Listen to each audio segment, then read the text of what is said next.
Diálogo en Panamericana. Una producción del Departamento Periodístico de Panamericana en su mejor estilo.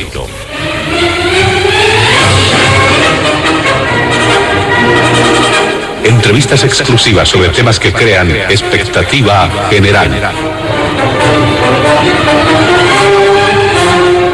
Diálogo en Panamericana. Los sábados al mediodía y cada domingo a las 8 de la mañana. Y en trasnoche a las 24. Quedan ustedes con el staff de periodistas de Radio Panamericana.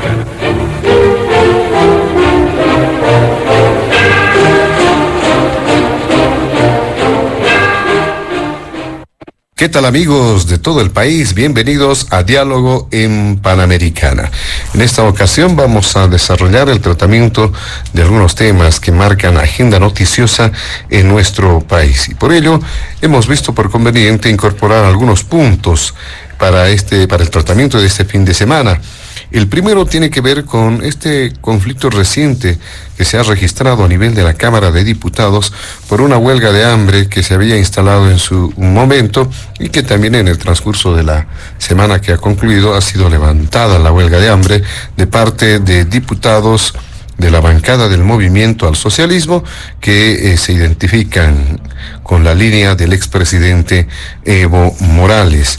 Y obviamente esto ha sido a raíz de lo que sucede con el tema de las judiciales, porque se pugna que se debe acelerar, dice, el tratamiento del proyecto de ley transitoria para la elección de autoridades judiciales, que hasta el momento no tiene sendero, no tiene una orientación debida respecto al futuro que va a tenerse en este tema. Este es el primer punto en el programa.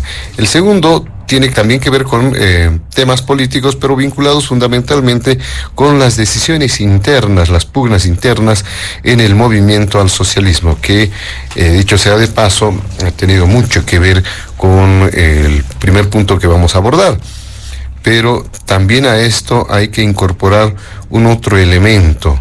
Existen acusaciones, contraacusaciones, y todo se va sintetizando, se dice, respecto a las posibles candidaturas que se vayan a presentar hacia el 2025. Por ello es importante dar cuenta de ese criterio que ha surgido de parte del presidente del Tribunal Constitucional, quien ha mencionado que en futuros casos, se va a tomar en cuenta ese fallo de la CIDH en torno a la reelección indefinida, es decir, que no es viable, no es considerado como un derecho humano el tema de la reelección indefinida. Y finalmente, en el tercer punto del programa, algunas reflexiones en torno a la situación polémica sobre el tramo carretero Buenavista-Las Cruces en Santa Cruz, porque se han generado muchos elementos noticiosos alrededor de este tema. Nuestros invitados especiales de este fin de semana, y hemos realizado un sorteo previo junto con la participación activa de nuestros invitados para establecer el orden de participación. Por ello le damos la bienvenida a la senadora del Movimiento al Socialismo, Virginia Velasco. También se encuentra con nosotros el exdiputado del MNR, don Luis Eduardo Siles, y también el experto en autonomías, exdiputado nacional, don Fabián Yaxic. Junto a ellos estaremos desarrollando la agenda de diálogo en Panamericana este fin de semana. Antes de iniciar con las primeras consultas en el programa, vamos a solicitar a nuestros amables invitados evitar emitir cualquier criterio que sea considerado de racismo o discriminación en el marco de las normas vigentes en nuestro país. Le damos la palabra a la senadora Virginia Velasco sobre este primer punto que nos puede mencionar. Adelante, bienvenida. Kamiskurhamaki marca chirinaka humanakaru walimunasiña chiman paruntatapta chaqasi churiqat astana kunateja diálogo en Panamericano kan aruntañani Gilata José Luis Comaraki Gilata Luis Eduardo Siles Kikiparaki Fabián Yaxi supasti exdiputado nacional Comaraquitan Maini Luis Eduardo Siles supasti exdiputado MNR Coman chaqasi wali askiu humanacampi marca chirinaka arukitañin kunateja hichuranaga kunateja marcan pasque ukanaka.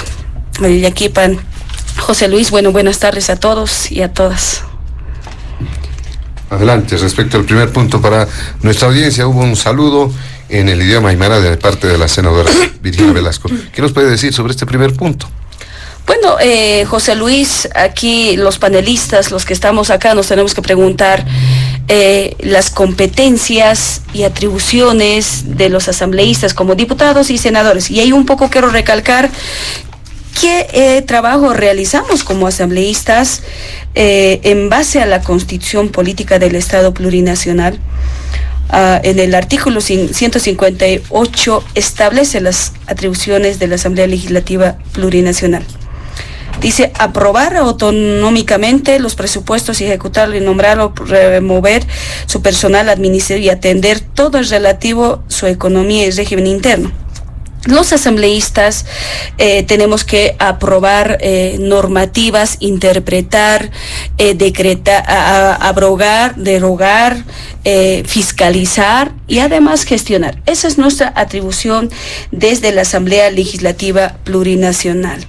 Pero ahí lamentablemente vemos de que algunos diputados, algunos senadores hemos visto ya en huelga de hambre, hemos visto declarándose en cuarto intermedio, y eso es preocupante para el país. Nosotros somos diputados, senadores, y aquí saben los exdiputados, exautoridades, somos las que representamos a toda Bolivia, somos padres de la patria. Y ahí en ese contexto, José Luis, el tema de huelgas de hambre, eso es una forma de hacer un show político, eso es una forma de decir que queremos justicia, y ha sido un fracaso, pues, José Luis, este pequeño grupo de los diputados que defienden a una sola persona. Y esa sola persona es el señor Evo Morales Ayma. Él defiende porque al final han tenido fracasos. Quiero mencionar uno.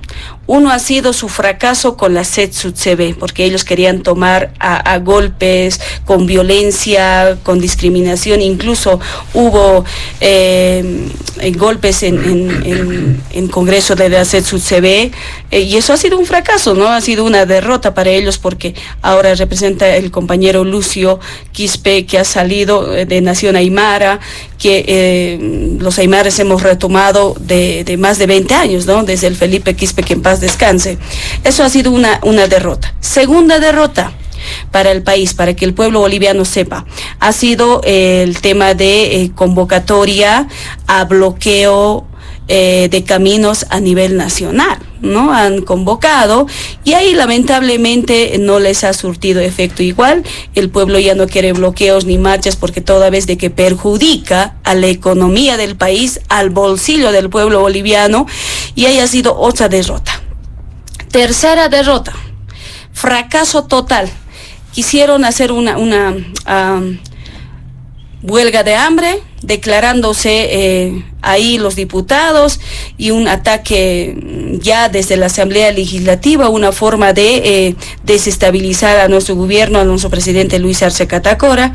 Y bueno, eso el pueblo también se ha dado cuenta de que no hubo ni un apoyo, más al contrario, esa pequeña rosca de supuesto autoproclamado de CETSUTCB, estuvieron ahí, estuvieron los de dirigentes como por ejemplo Rodolfo Machaca apoyando en esta huelga de hambre, pero ha sido otra derrota, porque en huelgas de hambre, aquí saben las exautoridades y el pueblo boliviano, no se declara pues en cuarto intermedio cuando usted entra en huelga de hambre, porque tienes que cumplir tus objetivos, ¿no? Entonces acá lo que hicieron es declarar en cuarto intermedio y levantar, y no es así. Acá, José Luis, hay intereses personales, intereses políticos, así hay que decir. ¿Por qué no les importa justicia a ellos? Y si hablamos de justicia, porque el tema justicia es estructural. El tema justicia viene pues desde la República, aquí saben los ex autoridades que están acá.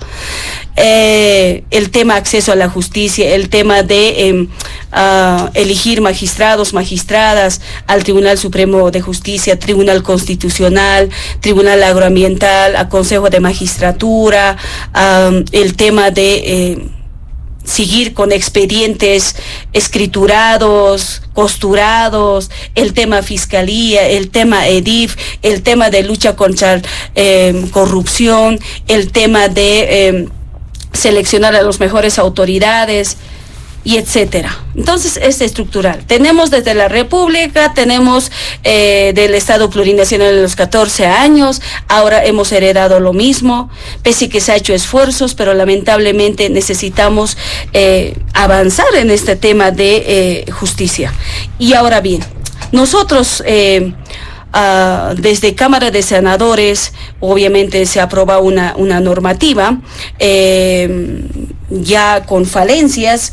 Ahí quiero recalcar, José Luis, yo me ausenté del país justo esa fecha, y en esa fecha han aprobado en pleno de la Asamblea de Cámara de Diputados, senadores, y ahí yo tengo varias observaciones a este proyecto de ley.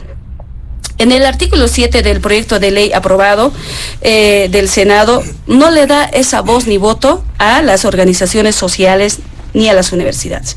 Y eso me indigna mucho, porque siempre los de la oposición decían, no, ¿cómo es posible? Tienen que estar los medios de comunicación, tienen que estar las organizaciones sociales, tienen que estar las universidades, los colegios de abogados, etcétera. Pero esta vez no dijeron nada, lo dejaron que se pasen las observaciones. Incluso estuvo el diputado Carlos Alarcón en esa mesa de diálogo dentro de los senadores, y eso me pone sospechas que hay algo oscuro acá, ¿no? Y hay que decir claro. Aquí hay un acuerdo, hay un pacto con Comunidad Ciudadana, con bancada radical de Chapare, y por supuesto con Creemos. Yo tengo otra observación, el tema, el artículo 36. Habla de votación legislativa para que vayan a votación popular. No es individual, sino por plancha. O sea, no está en la Constitución la plancha, no está en la 025, ni en otras normativas, nunca se hizo eso. En 2 gestiones pasadas que se ha elegido por voto popular, como señala la Constitución. Entonces hay oscuro político, hay acuerdos políticos, están coteando el órgano judicial, y eso es muy lamentable. No podemos dar semejantes observaciones. Y además, lo que han eliminado también, un examen oral, escrita. Es como decir, si se presenta Fabián Yaxic, tenemos que nosotros pues preguntar, ahí tiene que haber un banco de preguntas para que él pueda responder de manera oral frente a los medios de comunicación, frente a las organizaciones como veedores. Entonces, lamentablemente lo han eliminado, y eso también es preocupante. Y además, solo se va a evaluar la documentación, es como decir, abogado será, después se tendrá diplomados, maestrías, doctorados, etcétera. Aprobación 65 puntos. Eso dice en la ley que han aprobado ese Senado, y por supuesto, 65 puntos sobre 100. Entonces, ni un posgrado, imagínense, que pueden ser que se hayan comprado, yo que sé, ojalá que sean realmente hombres y mujeres que se puedan presentar pruebas. Entonces yo tengo variedad de observaciones, incluso de la Comisión de Constitución no se mandó a consulta, que el reglamento claramente dice que se tiene que mandar en consulta el tema recursos, el tema de corte electoral, entre otras instituciones, no se mandó. Entonces, ¿aquí qué significa? En resumen, aquí significa de que hubo acuerdos, pactos, de que han aprobado, incluso decían por unanimidad. Obviamente no es unanimidad, porque hay algunos artículos no estaban de acuerdo los senadores que han observado este proyecto de ley. Entonces ahí consideramos de que lo que quieren es aprobar a toda costa, con observaciones de fondo y de forma, y sin importar el país. Y yo, al menos, José Luis, y el pueblo boliviano, que no podemos aprobar cualquier cosa, no podemos aprobar una ley que va contra el pueblo. Si queremos resolver el tema justicia, obviamente tenemos que resolver, pero eso no significa que los diputados que tengan intereses personales, intereses partidarios. Aquí tenemos que sentar 3 fuerzas políticas, como Creemos, Comunidad Ciudadana, la bancada del Movimiento Socialista. Obviamente pues tenemos que hacer las cosas bien. Entonces yo, José Luis, no estoy para esto, más al contrario, detesto estos tipos de actitudes solo por una persona. Aquí se trata del país, se trata del pueblo boliviano. El tema justicia debemos resolver y no puede ser pues que hay intereses mezquinos. Incluso en la asamblea sufrimos, José Luis, ahí son los medios de comunicación, violencia, racismo, discriminación, incluso nos han cerrado las puertas y yo me acordé que en 2019 igualito pasó. Los de la oposición los cerraron la puerta y no la han dejado entrar al oficialismo. En 2019 cuando hubo golpe de Estado ha sido. Entonces yo también me acordé, parece que se han aprendido los bloque radicalista, creo que se han aprendido de cerrar la asamblea, dar un golpe de Estado, desestabilizar el gobierno y atacar con tema justicia. A ellos no les importa justicia. Cuando ellos quisieron, cuando se presentó el presupuesto general del Estado, año pasado, esta gestión, no quisieron aprobar, no quisieron. Entonces ahora qué raro que quieran aprobar hasta con huelga. Entonces eso creo que ya es un ataque directo al gobierno y engañar al pueblo boliviano. Más bien el pueblo boliviano se ha dado cuenta de que es una ley que realmente tiene muchas irregularidades y no queremos cotear. De ninguna forma, tiene que ser hombres y mujeres, pruebas idóneas, meritocráticas, hombres y mujeres con experticia porque van a emitir sentencias constitucionales, fallos constitucionales, resoluciones constitucionales y por culpa de ese magistrado incluso pierden su casa, pierden su tierra y no queremos jueces magistrados corruptos, no queremos jueces magistrados que retardan justicia, José Luis. Muy bien, muchas gracias, senadora Virginia Velasco. Le damos la palabra a don Luis Eduardo Siles respecto a este primer punto del programa. ¿Qué criterios, valoraciones sobre este mismo punto? Bueno, muy buena, José Luis. Muchas gracias por la invitación. Un saludo para usted y para los contertulios aquí presentes. La senadora Cuyaca Virginia Velasco y don Fabián Yaxic, con quien ya hemos compartido varias veces este panel. Yo creo que este es un tema que se origina en el hecho de que en su momento se escogió la fórmula de las elecciones judiciales para incluirla en la Constitución. Lo que en mi opinión fue un gravísimo error que se cometió cuando en la Asamblea Constituyente, bajo el asesoramiento de personas de España, los descolonizadores entre comillas, escogieron una fórmula de estructurar el Poder Judicial que no se da prácticamente en ninguna parte del mundo. Es decir, elecciones para los jueces de los más altos cargos de un país no se eligen por voto en ningún país del mundo. Entonces nosotros hemos sido los primeros en hacer un invento, hemos inventado la pólvora y el invento es un desastre. ¿Por qué era un desastre? Porque en las dos elecciones anteriores, elecciones judiciales, que fueron de lo más anómalas, irregulares, en la medida en que la mayoría de la gente votó nulo, votó en blanco, etcétera, no se ha ni siquiera empezado a solucionar los problemas estructurales de la justicia. Todos los problemas que sabemos, ¿no es cierto? La corrupción, la mora judicial, la retardación de justicia, los asesinos, feminicidas, infanticidas liberados, aunque han sido condenados a 30 años, los que pagan para salir, la extorsión a la que se somete a los ciudadanos en la justicia. Todo eso ha cambiado con el sistema de las elecciones judiciales. Todos coincidirán, y lo dicen los indicadores internacionales, no solo no ha cambiado, sino ha empeorado. Pero como tuvieron la brillante idea de ponerla en la Constitución, esto no se puede cambiar fácilmente, habría que cambiar la Constitución. Estos señores, los juristas independientes, hicieron una gran cruzada desde abajo, con un esfuerzo muy sacrificado, juntaron 800 y pico mil firmas, les faltaron firmas, pero lo que decían es: planteemos un cambio a esto, cambiemos la Constitución, y el proceso de selección, que es lo que se está discutiendo ahora, de los que van a ir a las elecciones, por lo menos que sea hecho por una instancia totalmente participativa a nivel de la sociedad, etc. El gobierno, a través del ministro Lima, lamentablemente se opuso a este proceso y esto no prosperó. El Tribunal Supremo Electoral tampoco ayudó y bueno, no juntaron la firma porque tenían 90 días, ¿no es cierto? Creo que tienen que firmar gente de noche para que alcance el tiempo tan corto. ¿Cuánto le ha costado al país esto? Aparte de que no se ha solucionado el problema de justicia, le va a costar en esta elección 183 millones de bolivianos. Y esto es 83% más que en 2011 y 46% más que en 2017. En total esto nos va a costar 450 millones de bolivianos. En un momento en que todos los analistas económicos están diciendo se acabó el gas, ya no hay oro, ya no hay dólares, ¿qué vamos a hacer? El litio no está todavía nada que se parezca a algo concreto, pero no, como tenemos nosotros mucha plata, entonces vamos a gastar 183 millones en nuevas elecciones judiciales. Como no tenemos niños que se mueren de hambre en este país, ni tenemos ancianos que están sufriendo, ni tenemos gente desempleada, tenemos plata para gastar en elecciones judiciales.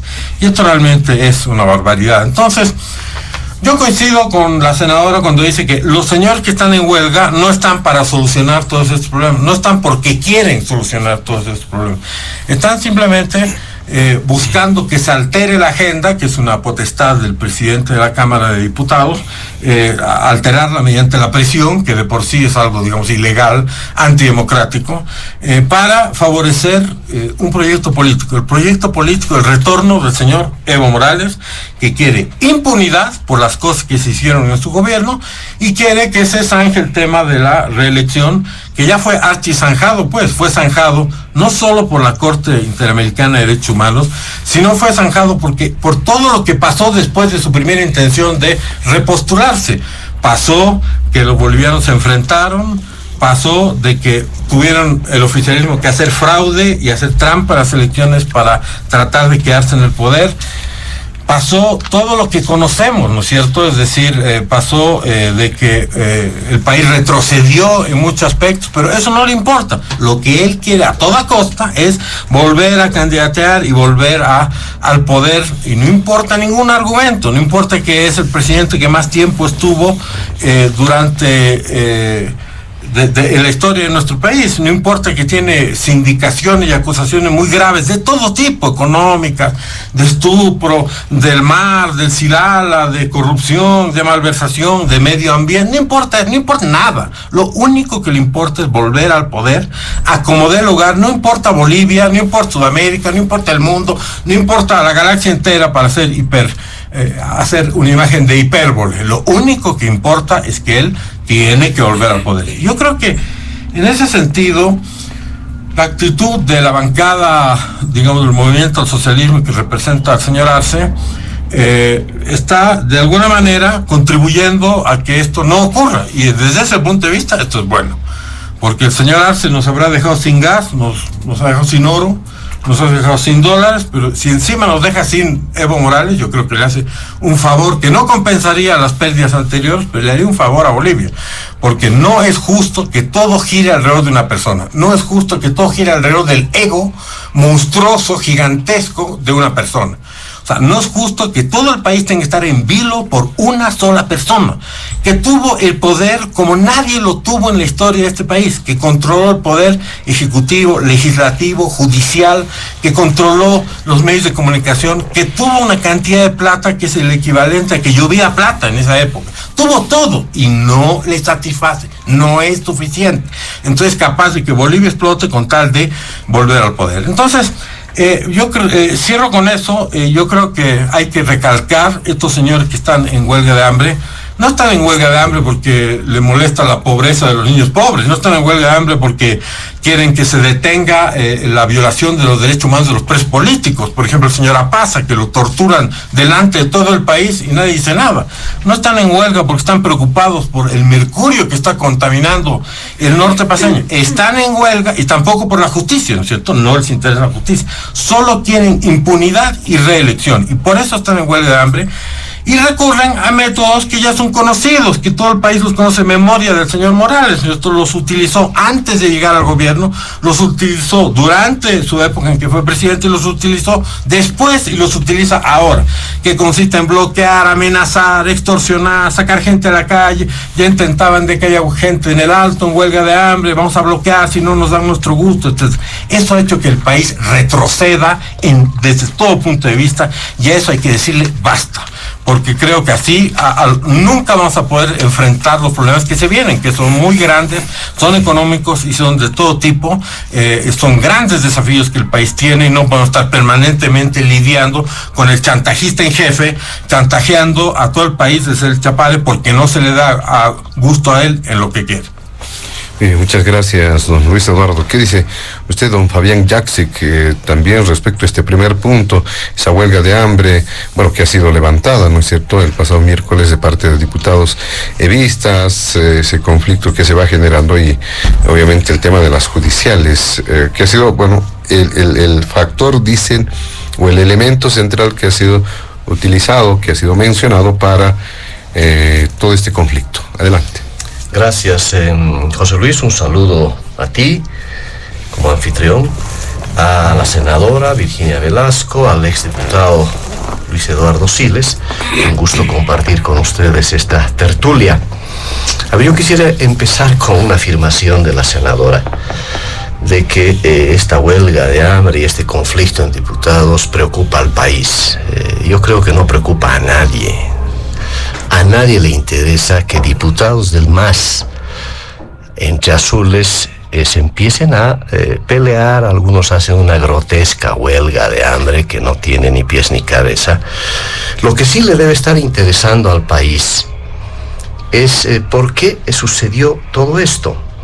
Y quiero concentrarme en lo importante, no en la anécdota, porque el conflicto de diputados del MAS, como les digo, no le interesa a nadie, a mí menos, es que no amerita ningún esfuerzo intelectual para referirme a eso. Pero lo que sí me parece fundamental es lo que se quiere seguir haciendo con la administración de justicia en el país. Y este es el tema fundamental. Me da la sensación, escuchándola a la senadora aquí presente, escuchando al gobierno de don Luis Arce Catacora, escuchando a los diputados del ala evista, todos parecería que no han sido responsables del estado calamitoso en el que está la administración de justicia en el país. Los responsables de ese estado calamitoso son Evo Morales, son Luis Arce Catacora, son David Choquehuanca. Y ahora, claro, nos quieren hacer creer de que todos están interesados en mejorar la justicia. Para nada. Que queremos jueces y magistrados que no sean corruptos, nos dice la senadora. Pero es pues el MAS que ha preseleccionado en 2 ocasiones consecutivas, haciéndose la burla del país, a jueces y magistrados corruptos. Y ahí están los responsables, que son don Evo Morales, don Luis Arce Catacora, que ha estado gobernando estrechamente con el expresidente, y don David Choquehuanca, que no se hagan los desentendidos. Este es el punto nodal. Y claro, me llamó la atención de que después de 2 años y medio, no sé cuánto ya es la gestión actual, un poquito más de 2 años y medio de gestión, yo creo que recién se acuerdan de que tienen que preseleccionar a magistrados, y al borde de que estos magistrados terminen su periodo, empieza esta champa guerra interna que básicamente tiene el interés de cuánto van a seguir cuoteándose al interior del MAS magistrados y jueces, sea del ala evista, del ala arcista, es exactamente lo mismo. Pero claro, lo interesante de todo esto es que insisten en una vía que parece que ya no queda muy claro, porque no entendí el motivo de esa huelga. Como me llamó la atención que a nadie le preocupó, y en el debate no está el proyecto de ley que aprobaron en la Cámara de Senadores, que parece que ha quedado medio clandestino, porque nadie habla de ese proyecto de ley, ¿no? Parece que o nos hemos distraído con la huelga, o nos hemos distraído con estas peleas internas que los medios de comunicación sí les encanta ahora convocar a un diputado o una senadora del ala arcista y un senador y diputado del ala evista para que se saquen la entretela, y se han olvidado ya de los de oposición, porque ya no los convocan ni para emitir una opinión, porque los opositores han desaparecido, ahora han aparecido nada más estas 2 facciones. Entonces me preocupa que nadie discuta, nadie se dé cuenta de que aprobaron un proyecto de ley para encarar las elecciones judiciales, ese proyecto de ley establecía hacerlo más o menos en 90 días, aproximadamente hacerlo, sacar la convocatoria este año, con todo lo que ya conocemos de la manera como se ha preseleccionado. Pero me da la impresión de que persisten en el error histórico que ha provocado precisamente este estado calamitoso de la administración de la justicia. Y el exdiputado Siles le aclaro que en la Asamblea Constituyente lo que se aprobó, además de ir al voto popular, voto democrático, porque se creía, a ver si eligiéndolos a los magistrados por voto, a ver si los alejamos de la injerencia político-partidaria sobre ellos. Ese era un poco el sentimiento. Pero además fue interesante que la propia bancada del MAS en la Asamblea Constituyente aprobó otra cosa, además del voto. Aprobó que no sea la preselección en el Congreso, que no sean los políticos, ni del más ni del menos. Esa era la idea en la Asamblea Constituyente. Pero todo esto se echó por la borda, y en el acuerdo político que se llevó adelante el año 2008 entre Podemos del señor Tuto Quiroga y el MAS de don Evo Morales, han acordado que sí corre la preselección en la Cámara de Diputados y en la Cámara de Senadores. Ellos fueron los que introdujeron esas reformas para que luego vaya a voto de la nueva Constitución Política del Estado, desvirtuando todo lo que el propio MAS había aprobado en la Asamblea Constituyente. Y ahí está el craso error. Y ahora se persiste. Ya hemos tenido 2 elecciones judiciales que, más que el voto, Eduardo, popular, donde fracasó esos 2 procesos por la preselección realizada en la Asamblea Legislativa Plurinacional. Y claro, una preselección en las 2 últimas ocasiones, cuando el MAS tenía los 2/3 cómodamente, obviamente aprobaron pues candidatos azules. Y la gente fue a votar para no elegir con 2 veces continuas. Y eso no se puede seguir con esa estafa. Es una estafa nacional.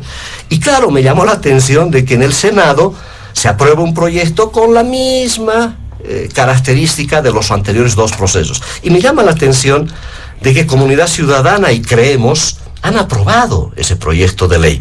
Lo han aprobado, escuché algún comentario de algún parlamentario de Comunidad Ciudadana que dicen que han aprobado porque más o menos es una ley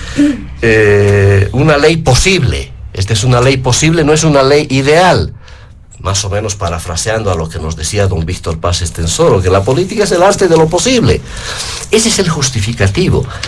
Pero ya en el proyecto de ley y evaluando el proyecto de ley, porque esto es lo importante, ¿qué es lo que nos dice este proyecto de ley que se aprobó en el Senado? Y no sabemos si en Cámara de Diputados van a tratarlo o no, o lo van a hacer modificaciones o no, eso veremos seguramente en los próximos días. Pero este proyecto de ley reitera casi en las mismas condiciones a las que fuimos a votar en las pasadas elecciones judiciales, con alguna salvedad, que quizá eso ha entusiasmado, esto de ley posible, ha entusiasmado a Comunidad Ciudadana y a Creemos, que no me parece mal que haya un acuerdo. La propia senadora dice que habría que sentarnos entre las 3 bancadas, y eso es lo que ha sucedido pues, en el Senado.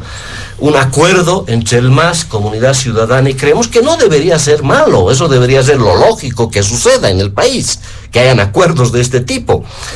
Pero esos acuerdos y el contenido de esos acuerdos implican algunos aspectos que están en este proyecto de ley que me llaman la atención. Yo quiero entender la lógica de Comunidad Ciudadana, que yo creo que más que aprobar una ley posible, yo creo que han entrado en una ingenuidad enorme. Pensar de que además aprobando una ley de este tipo van a ir a una elección con 2/3 y van a aprobar una plancha de magistrados independientes. Eso no va a suceder. Y esta es la ingenuidad que me llamó mucho la atención de cómo aprobaron los de Comunidad Ciudadana. ¿Cuánto podrán cambiar este proyecto de ley en Cámara de Diputados? No creo que cambien mucho. Existe esta veeduría nacional, donde están las organizaciones sociales, está todo el mundo ahí, para que vayan a ver, para que vayan a supervisar. Hablan de meritocracia, eso quizá haya entusiasmado a la bancada de Comunidad Ciudadana. Veeduría internacional va a haber. Se plantean 45 días para hacer la preselección en unas maratónicas sesiones. Es preocupante que apenas haya 2 días, como sucedió también en los anteriores 2 procesos electorales. Casi es lo mismo, casi está reglamentado de la misma manera. Se habla de 2 días para impugnaciones, por ejemplo. Y esto es complicado, es decir, la gente que quiere impugnar ellos apenas va a tener 2 días, ni se va a enterar de que ha habido la preselección y no van a tener ningún tiempo para hacerlo. Todas las decisiones, como estableció el fallo del Tribunal Constitucional, tienen que hacerse por 2/3. Por tanto, yo no sé si realmente con esta aprobación de Comunidad Ciudadana, y creemos en la Cámara de Senadores, no sé si estarán amarrados para luego van a tener que aprobar esas planchas, porque ellos son los que aprobaron finalmente las reglas del juego y no se van a poder desentender. Y no creo que haya ningún abogado en el país idóneo, digno, que se va a presentar otra vez a esta preselección, porque ese fue el problema, las reglas del juego para presentarse. Y es pues gracioso porque lamentablemente en la Constitución esto metieron los de Podemos y los del MAS, metieron estos requisitos, 8 años de antigüedad para ser magistrado, lo cual me parece ridículo. ¿Dónde está la meritocracia en alguien que apenas tiene 8 años? Y eso está en la Constitución, no está en el proyecto de ley. Así que esto se va a repetir en diputados. Y esa es la falla de origen. La falla de origen es el sistema de preselección. Mientras no cambiemos eso, vamos a repetir las burdas elecciones judiciales que hemos tenido como las anteriores.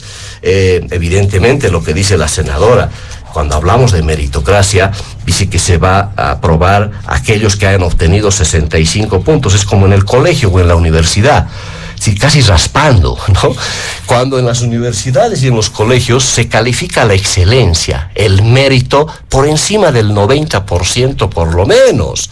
Pero no, aquí casi se los va a calificar raspando a muchos, y en algunos casos que no obtengan ese porcentaje, como son los candidatos de los indígenas originarios o mujeres, dice que si no llegaran a ese porcentaje no hay problema, se los calificará con el inmediatamente inferior. Es decir, es un proyecto de ley, según la oposición, una ley posible, que entiendo que no está muy de acuerdo el ala arcista, porque denuncian esta componenda, pero bueno, no sé qué tipo de acuerdos van a sacar en la Cámara de Diputados. Me temo, porque este proyecto de ley lo que establece es que el 31 de diciembre o el 1 de enero va a haber receso administrativo. Por primera vez en el país, los magistrados tienen que irse a su casa, pase lo que pase, porque no pueden extenderse un día el periodo de su mandato, pero por primera vez en el país vamos a estar en una suerte de pausa administrativa para conocer, como dice el proyecto de ley, ¿no? Quedan suspendidos todos los plazos procesales para todas las causas que se encuentren en trámite. Va a haber jolgorio para aquellos que tienen procesos, ¿no?, judiciales, y van a saltar seguramente, u otros empezarán pues a hacer demandas también de todo tipo. Entonces va a haber una suerte de pausa administrativa que nunca hubo en el país, y esto en el fondo refleja una terrible crisis institucional que vamos a vivir por, yo creo, el incumplimiento de deberes en la Asamblea Legislativa Plurinacional, y persistir en una fórmula. Si esto fue la ley posible que lograron acordar entre Comunidad Ciudadana, creemos, y el MAS, y seguramente se replicará con algunas modificaciones en diputados, es exactamente llegar a lo mismo. No creo que cambien muchas cosas. Y vamos a ir, si es que vamos a una elección judicial, vamos a ir casi en las mismas condiciones desastrosas en las cuales asistimos los anteriores 2 procesos electorales, donde vemos el resultado cuál fue: magistrados corruptos, magistrados prebendales, como lo vamos a ver en el siguiente punto, el accionar del Tribunal Constitucional masista, que lamentablemente pues hizo una sentencia vergonzosa a nivel mundial. Pero bueno, esa es la situación. Vamos a encarar un proceso electoral persistiendo en los mismos errores y en la misma estafa, apuntando a un proyecto de ley que no modifica sustancialmente esta mañosa preselección de magistrados que probablemente se repita en la Asamblea Legislativa Plurinacional. Muy bien, precisamente antes de ir a este segundo punto, vamos a darle brevemente pocos minutitos, por favor, para ir cerrando algunas ideas sobre este primer punto. Si tiene algunas puntualizaciones, algunos apuntes, senadora Virginia Velasco. Muchas gracias, José Luis.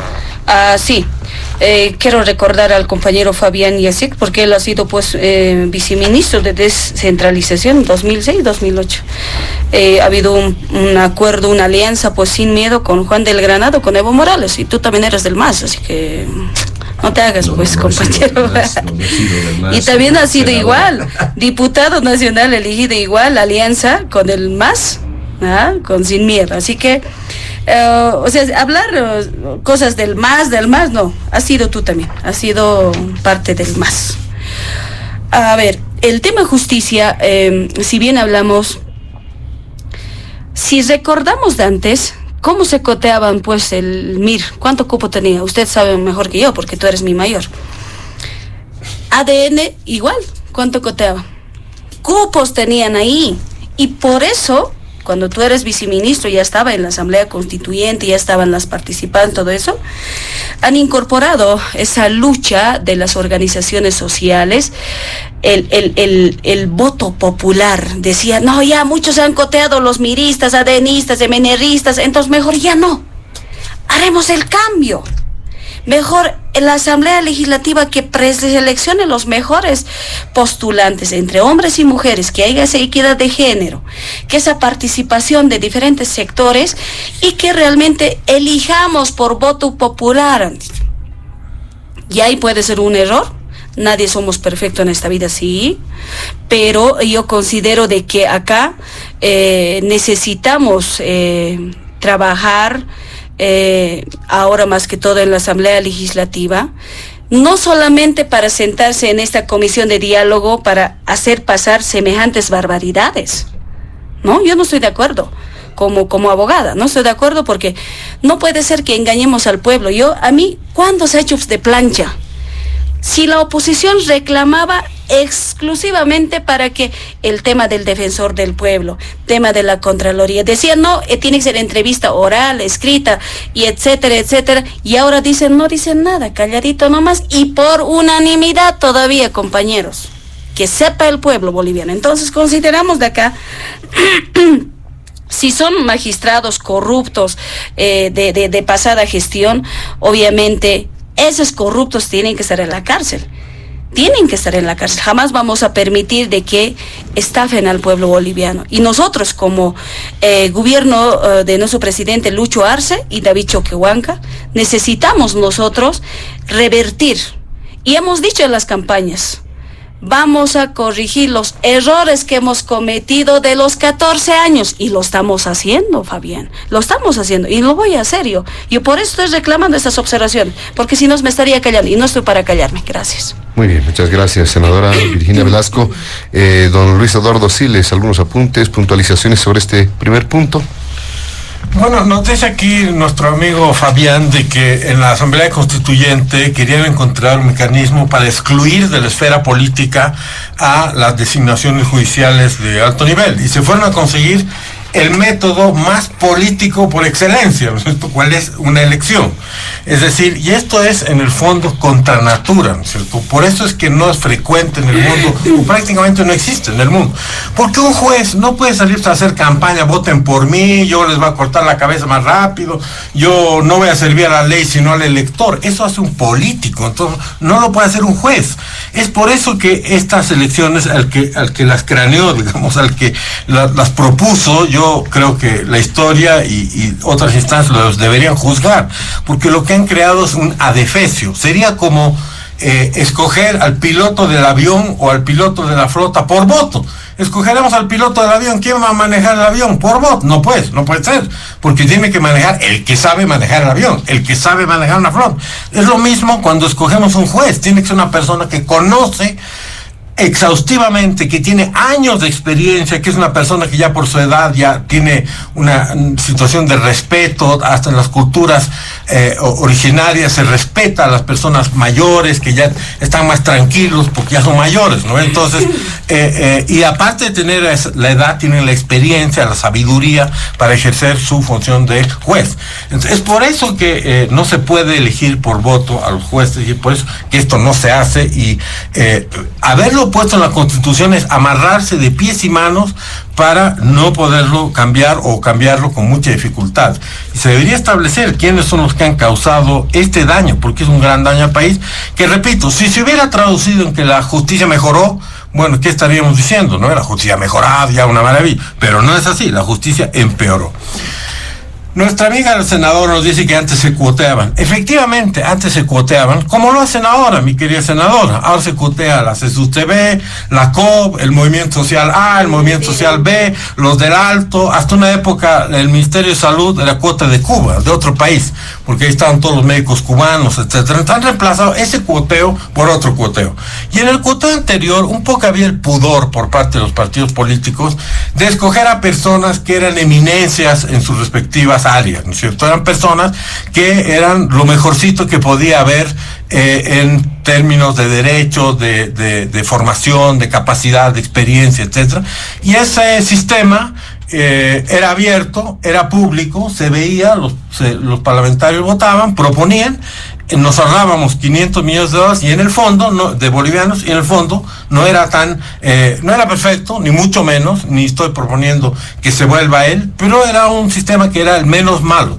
Lo que se ha creado como remedio para la enfermedad que había es algo mucho peor, y la corrupción que había antes era nunca tan descarada, tan abierta, tan exagerada, tan generalizada como la corrupción que existe hoy.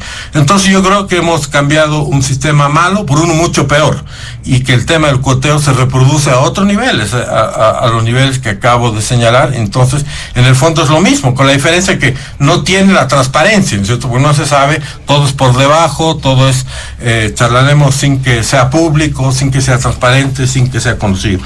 Esto plantea la única solución para este tema. La única solución para este tema es que venga un gobierno, no sé si ya todavía está en condiciones de hacerlo, dado su desgaste, que tenga la voluntad política y patriótica de despolitizar completamente la justicia, que convoque a todas las fuerzas políticas, sociales y de todo tipo del país, como lo dijo el ministro Lima que lo iba a hacer cuando juró al ministerio. Incluso convocó a gente nada afín ideológicamente al MAS, pero el entusiasmo le duró más o menos 2 semanas, ¿cierto? Después ya no intentó más proseguir por este camino de reforma de la justicia.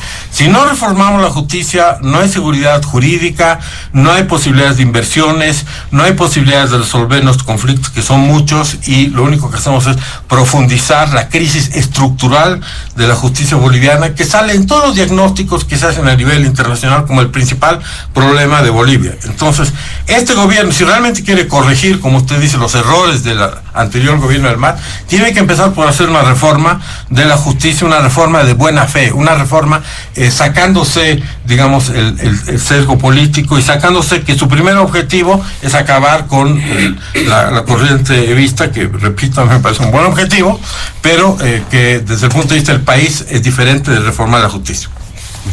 Sus puntualizaciones, don Fabián Jaksic, para cerrar este primer punto. Sí, bueno, yo no entiendo la alusión de la senadora a cuando teníamos una alianza entre el Movimiento Sin Miedo y el MAS. Yo no sé a qué se debe eso, si eso le parece mal, si le parece, no sé. El Movimiento Sin Miedo rompió con Evo Morales y con el gobierno en enero del 2009, y la ruptura definitiva fue el 2010.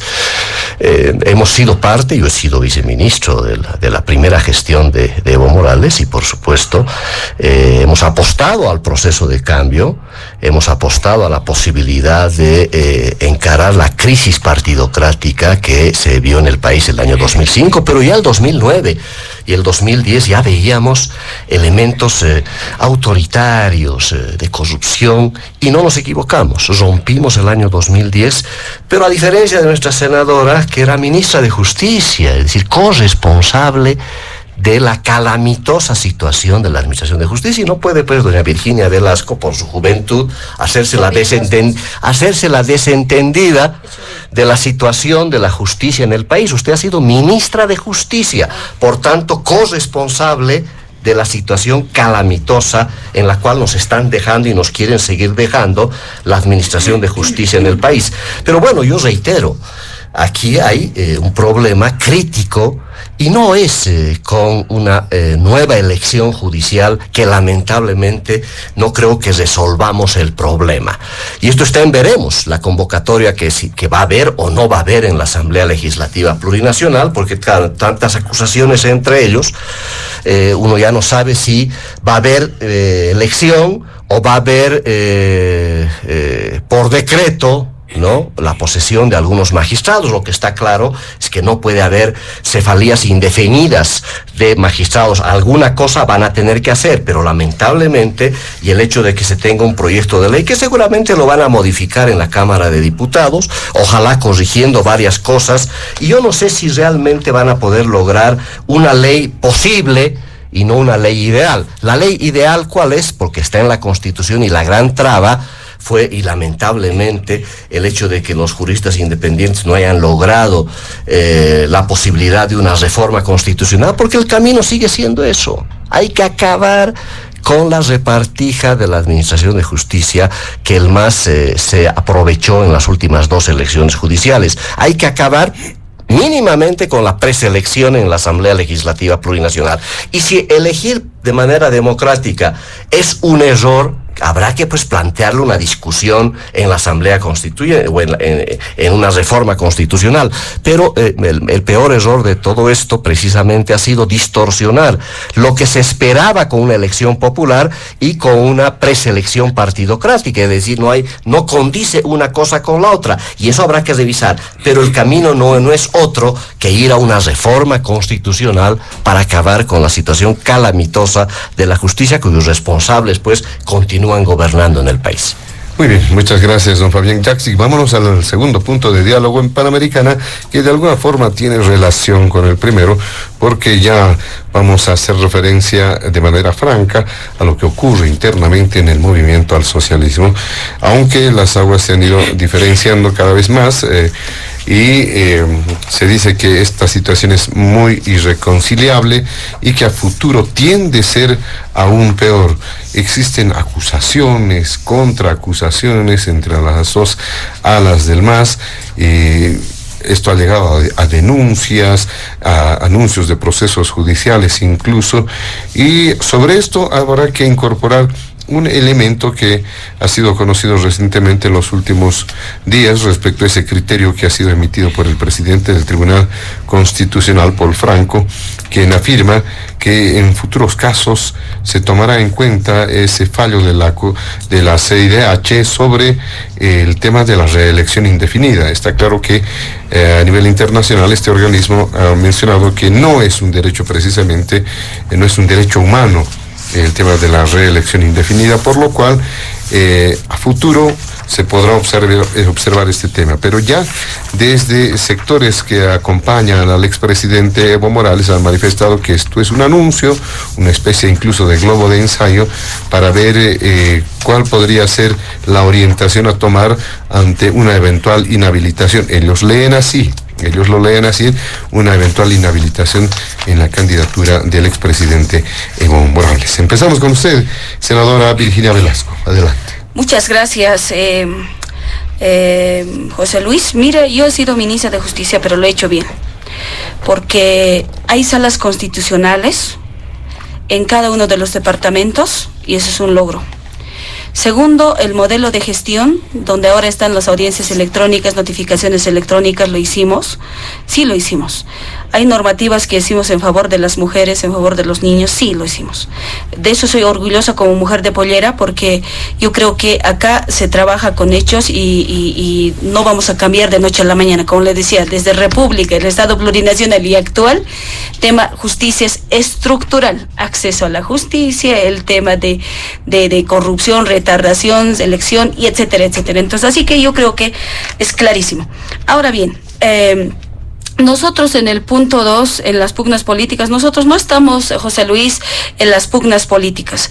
Actualmente nuestro presidente Luis Arce Catacora, David Choquehuanca, están en el objetivo de cumplir las necesidades del pueblo boliviano, porque nosotros democráticamente en las elecciones ganamos con más de 55%. Y ese voto soberano en las urnas se respeta. Y por tanto yo creo que nosotros estamos más abocados de cómo vamos a generar más empleo, de cómo vamos a generar más industrias, y nosotros hemos ya estado entrando en era de industrialización.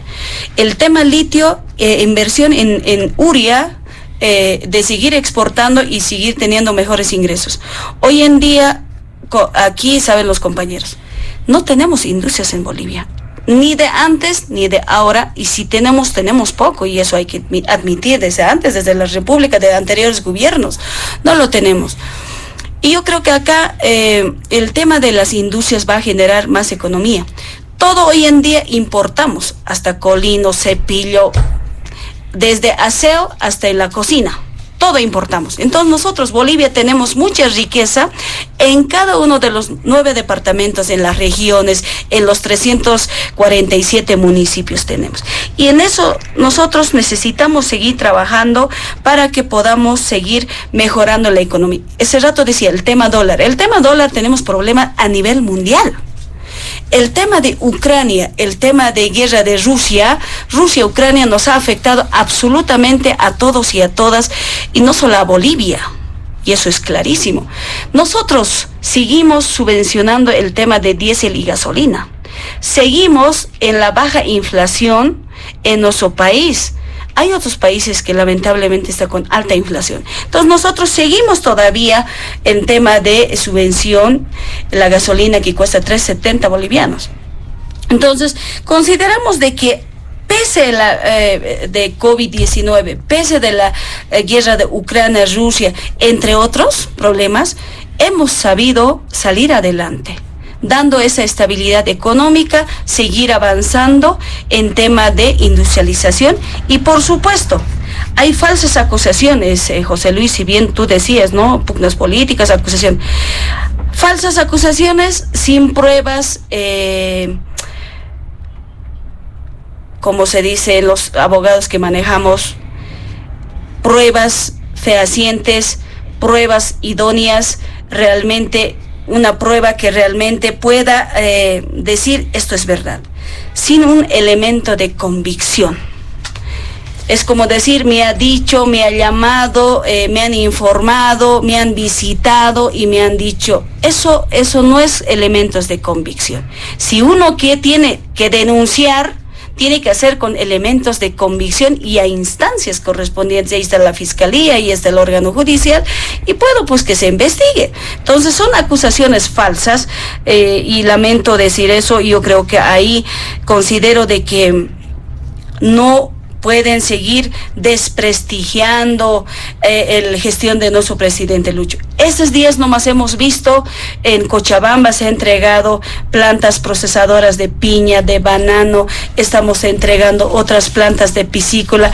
Eso pues genera la economía del país, porque se invierte para que tengamos una calidad de vida, para que tengamos que seguir trabajando en favor de la niñez, en favor de las mujeres. En Capital Semilla estamos empoderando a las mujeres y seguimos trabajando por la juventud, por la ciencia y tecnología, seguimos impulsando lo que es el tema de incorporar a los jóvenes con talentos, con nuevas visiones, con nuevas experticias, y el Alto se caracteriza incluso de una ciudad científica. Hay jóvenes muy talentosos, entonces nosotros no estamos en esa pugna de poder, no estamos en campaña, que todavía falta que nuestro presidente Lucho Arce y David Choquehuanca termine su gestión, y por tanto creo que acá hemos visto también ya de parte del compañero Evo Morales, ya están en campaña, están en provincias, están en departamentos, dividiendo las organizaciones sociales, y nosotros no somos de eso. Más al contrario, nosotros lo que nos importa es seguir trabajando en gestión y seguir aprobando normativas en favor de la población, José Luis. Muy bien, muchas gracias, senadora Virginia Velasco. Respecto a este segundo punto también, don Luis Eduardo Siles, ¿qué mencionar? ¿Qué elementos se pueden destacar, haciendo referencia todavía, aunque no se lo ha mencionado, a ese criterio del presidente del Tribunal Constitucional, ¿no?, sobre ese cumplimiento de la reelección indefinida? ¿Qué es lo que está ocurriendo en el MAS?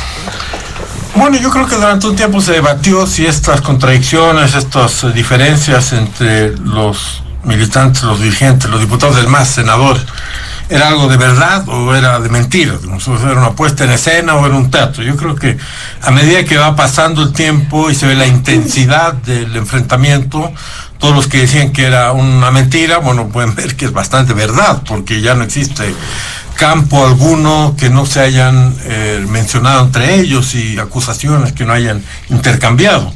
Que se van mañana a volver a juntar, todo siempre es posible, uno siempre se puede juntar con quien se pelea, pero por el momento las acusaciones y los señalamientos que de un lado y el otro se hacen muestran de que esto es algo muy intenso y que puede tener consecuencias no solo para el MAS como proyecto político, sino para el país también, y ese es el problema, ¿no?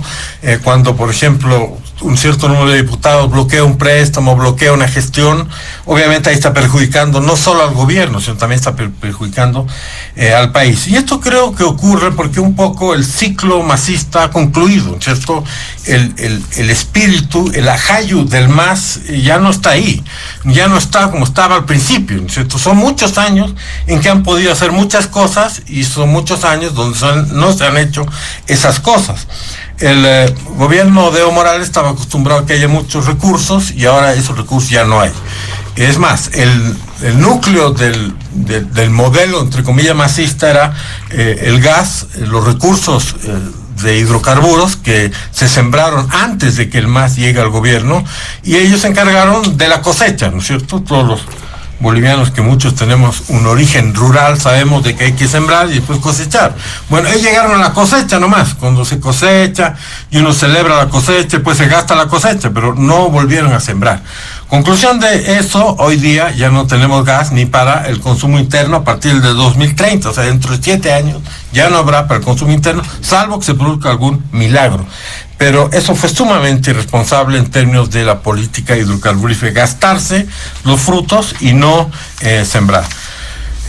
Por otro lado, si ya no tenemos una industria nacional, es también producto de una política económica de estos últimos años, es decir, se priorizó mantener un tipo de cambio estable y no devaluar, y como consecuencia de eso no es competitivo que los bolivianos exporten nada, sino tienen que comprar todo es muy barato en relación al tipo de cambio, y ese es el núcleo del modelo, entre comillas, masista, y esto nos ha dejado, como reitero, sin gas, sin diésel, sin gasolina, nos ha dejado sin dólares, que es cierto que es un tema mundial, como dice la senadora, pero en otros lugares hay dólares, es decir, si uno va a Chile hay dólares, si uno va al Paraguay hay dólares, si uno va al Brasil hay dólares.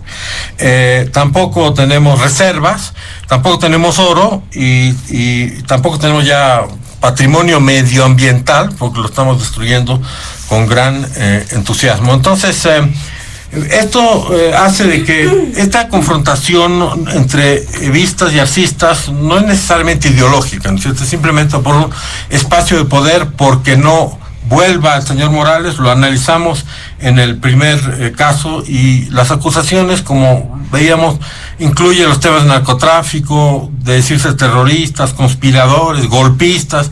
Ya ni siquiera ya le echan la culpa a la señora Áñez, le echan la culpa entre ellos sobre las cosas que ocurren. Y en el marco de esta pelea tan agria, tan amarga, está el tema de la reelección indefinida. Esto ya lo vivimos, no tenemos necesidad de vivirlo de nuevo, ¿no es cierto? Ya vivimos que el año 2017 el Tribunal Constitucional salió de sus prerrogativas propiamente jurídicas, porque el Tribunal Constitucional está para interpretar un artículo de la Constitución cuando se presta a algo interpretativo el texto del mismo, digo, se puede dudar qué quiere decir realmente, pero no pues para decir este artículo no vale porque a nosotros se nos ocurre. Entonces lo que hizo el año 2017 es decir, el artículo 168 de la Constitución no vale porque ahí se les ocurre. Entonces dejaron en suspenso el tema de la no reelección, o sea, más de una vez.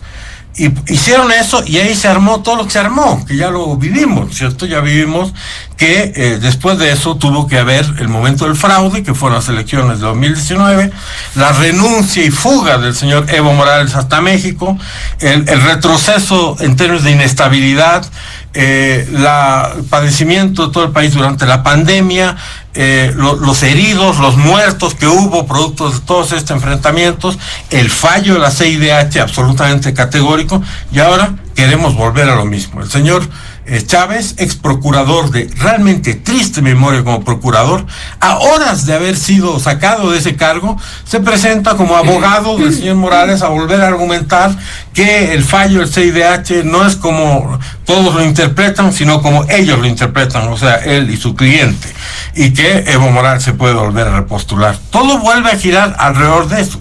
Todo esto es algo, una especie de círculo vicioso con una persona al medio que hay que romper en beneficio del país.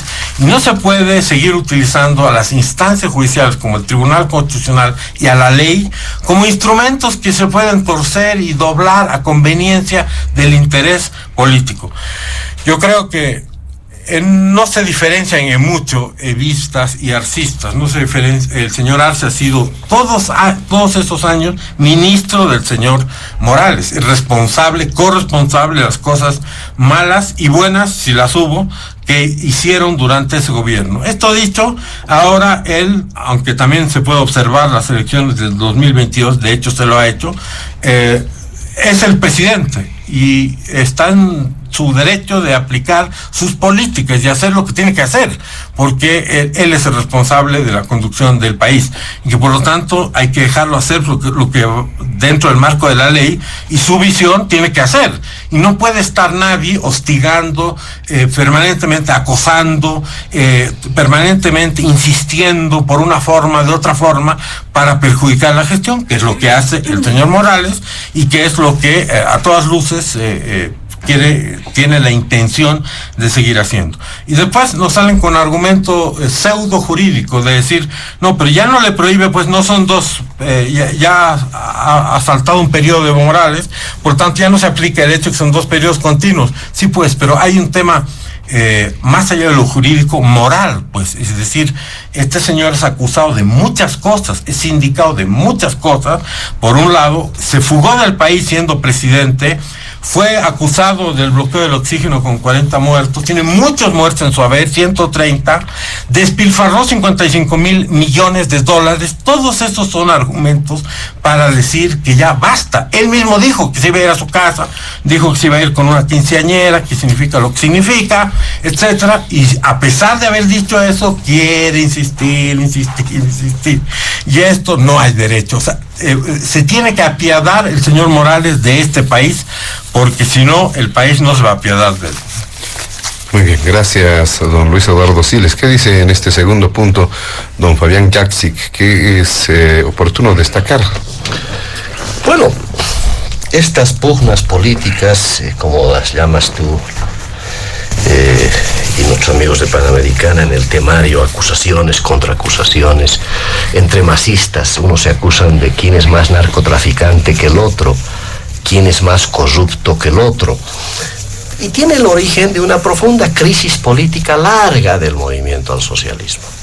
¿Cuándo empieza esta crisis política que data de el año 2016? En el referéndum del 21F. Es ahí el inicio, cuando don Evo Morales decide hacerse la burla del resultado del referéndum, ¿no? Y que hacer caso omiso y toda la estructura del MAS, tanto el expresidente como sus grupos palaciegos de esa época, se hicieron la burla de la ciudadanía y decidieron no cumplir el dato del referendo, que eso es lo más torpe que puede hacer un gobernante, hacerse la burla de la voluntad popular, y es lo más inconstitucional y golpista que puede haber, porque no hicieron caso a un referéndum que el propio Evo Morales convocó. Ahí empieza la crisis, que continúa con este vergonzosa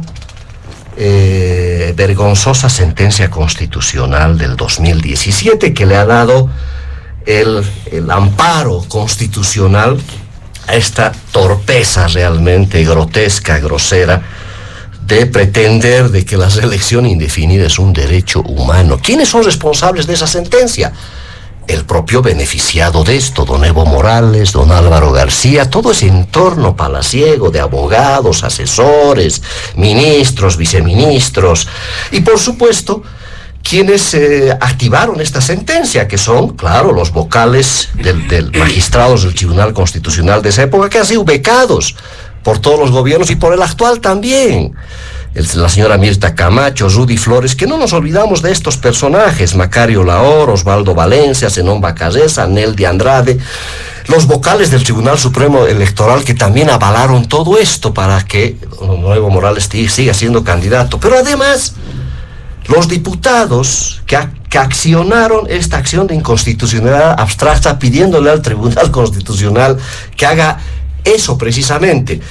Uno de estos diputados que estaba en esa época, don Edgar Montaño Rojas, que fue a pedir de manera inconstitucional que don Evo Morales tiene el derecho a la reelección. Habrá que preguntarle a don Luis Arce Catacora, cuidado con su ministro de Obras Públicas, porque parece que ha sido un evista recalcitrante, porque es uno que de los cómplices, estando de diputado en esa época, que activó esta acción de inconstitucionalidad abstracta. Y ahora no sé si será arcista, si seguirá siendo evista, pero estos son los responsables. Todas estas personas, empezando por Evo Morales, deberían haber sido procesados por haber violado y vulnerado la Constitución política del Estado, y seguirán en la impunidad. Gracias a Dios que vino la Corte Interamericana de Derechos Humanos para esta opinión consultiva, que estableció pues definitivamente que la reelección indefinida no tiene nada que ver con ningún derecho humano ni derecho político vulnerado de nadie. Por tanto, ha puesto las cosas en su lugar, pero en el país todavía no se han puesto las cosas en su lugar. Esa sentencia sigue vigente, y esa sentencia de la vergüenza tiene que ser retirada, levantada por el Tribunal Constitucional Plurinacional. Pero esta crisis política no para. ¿Y cómo continúa?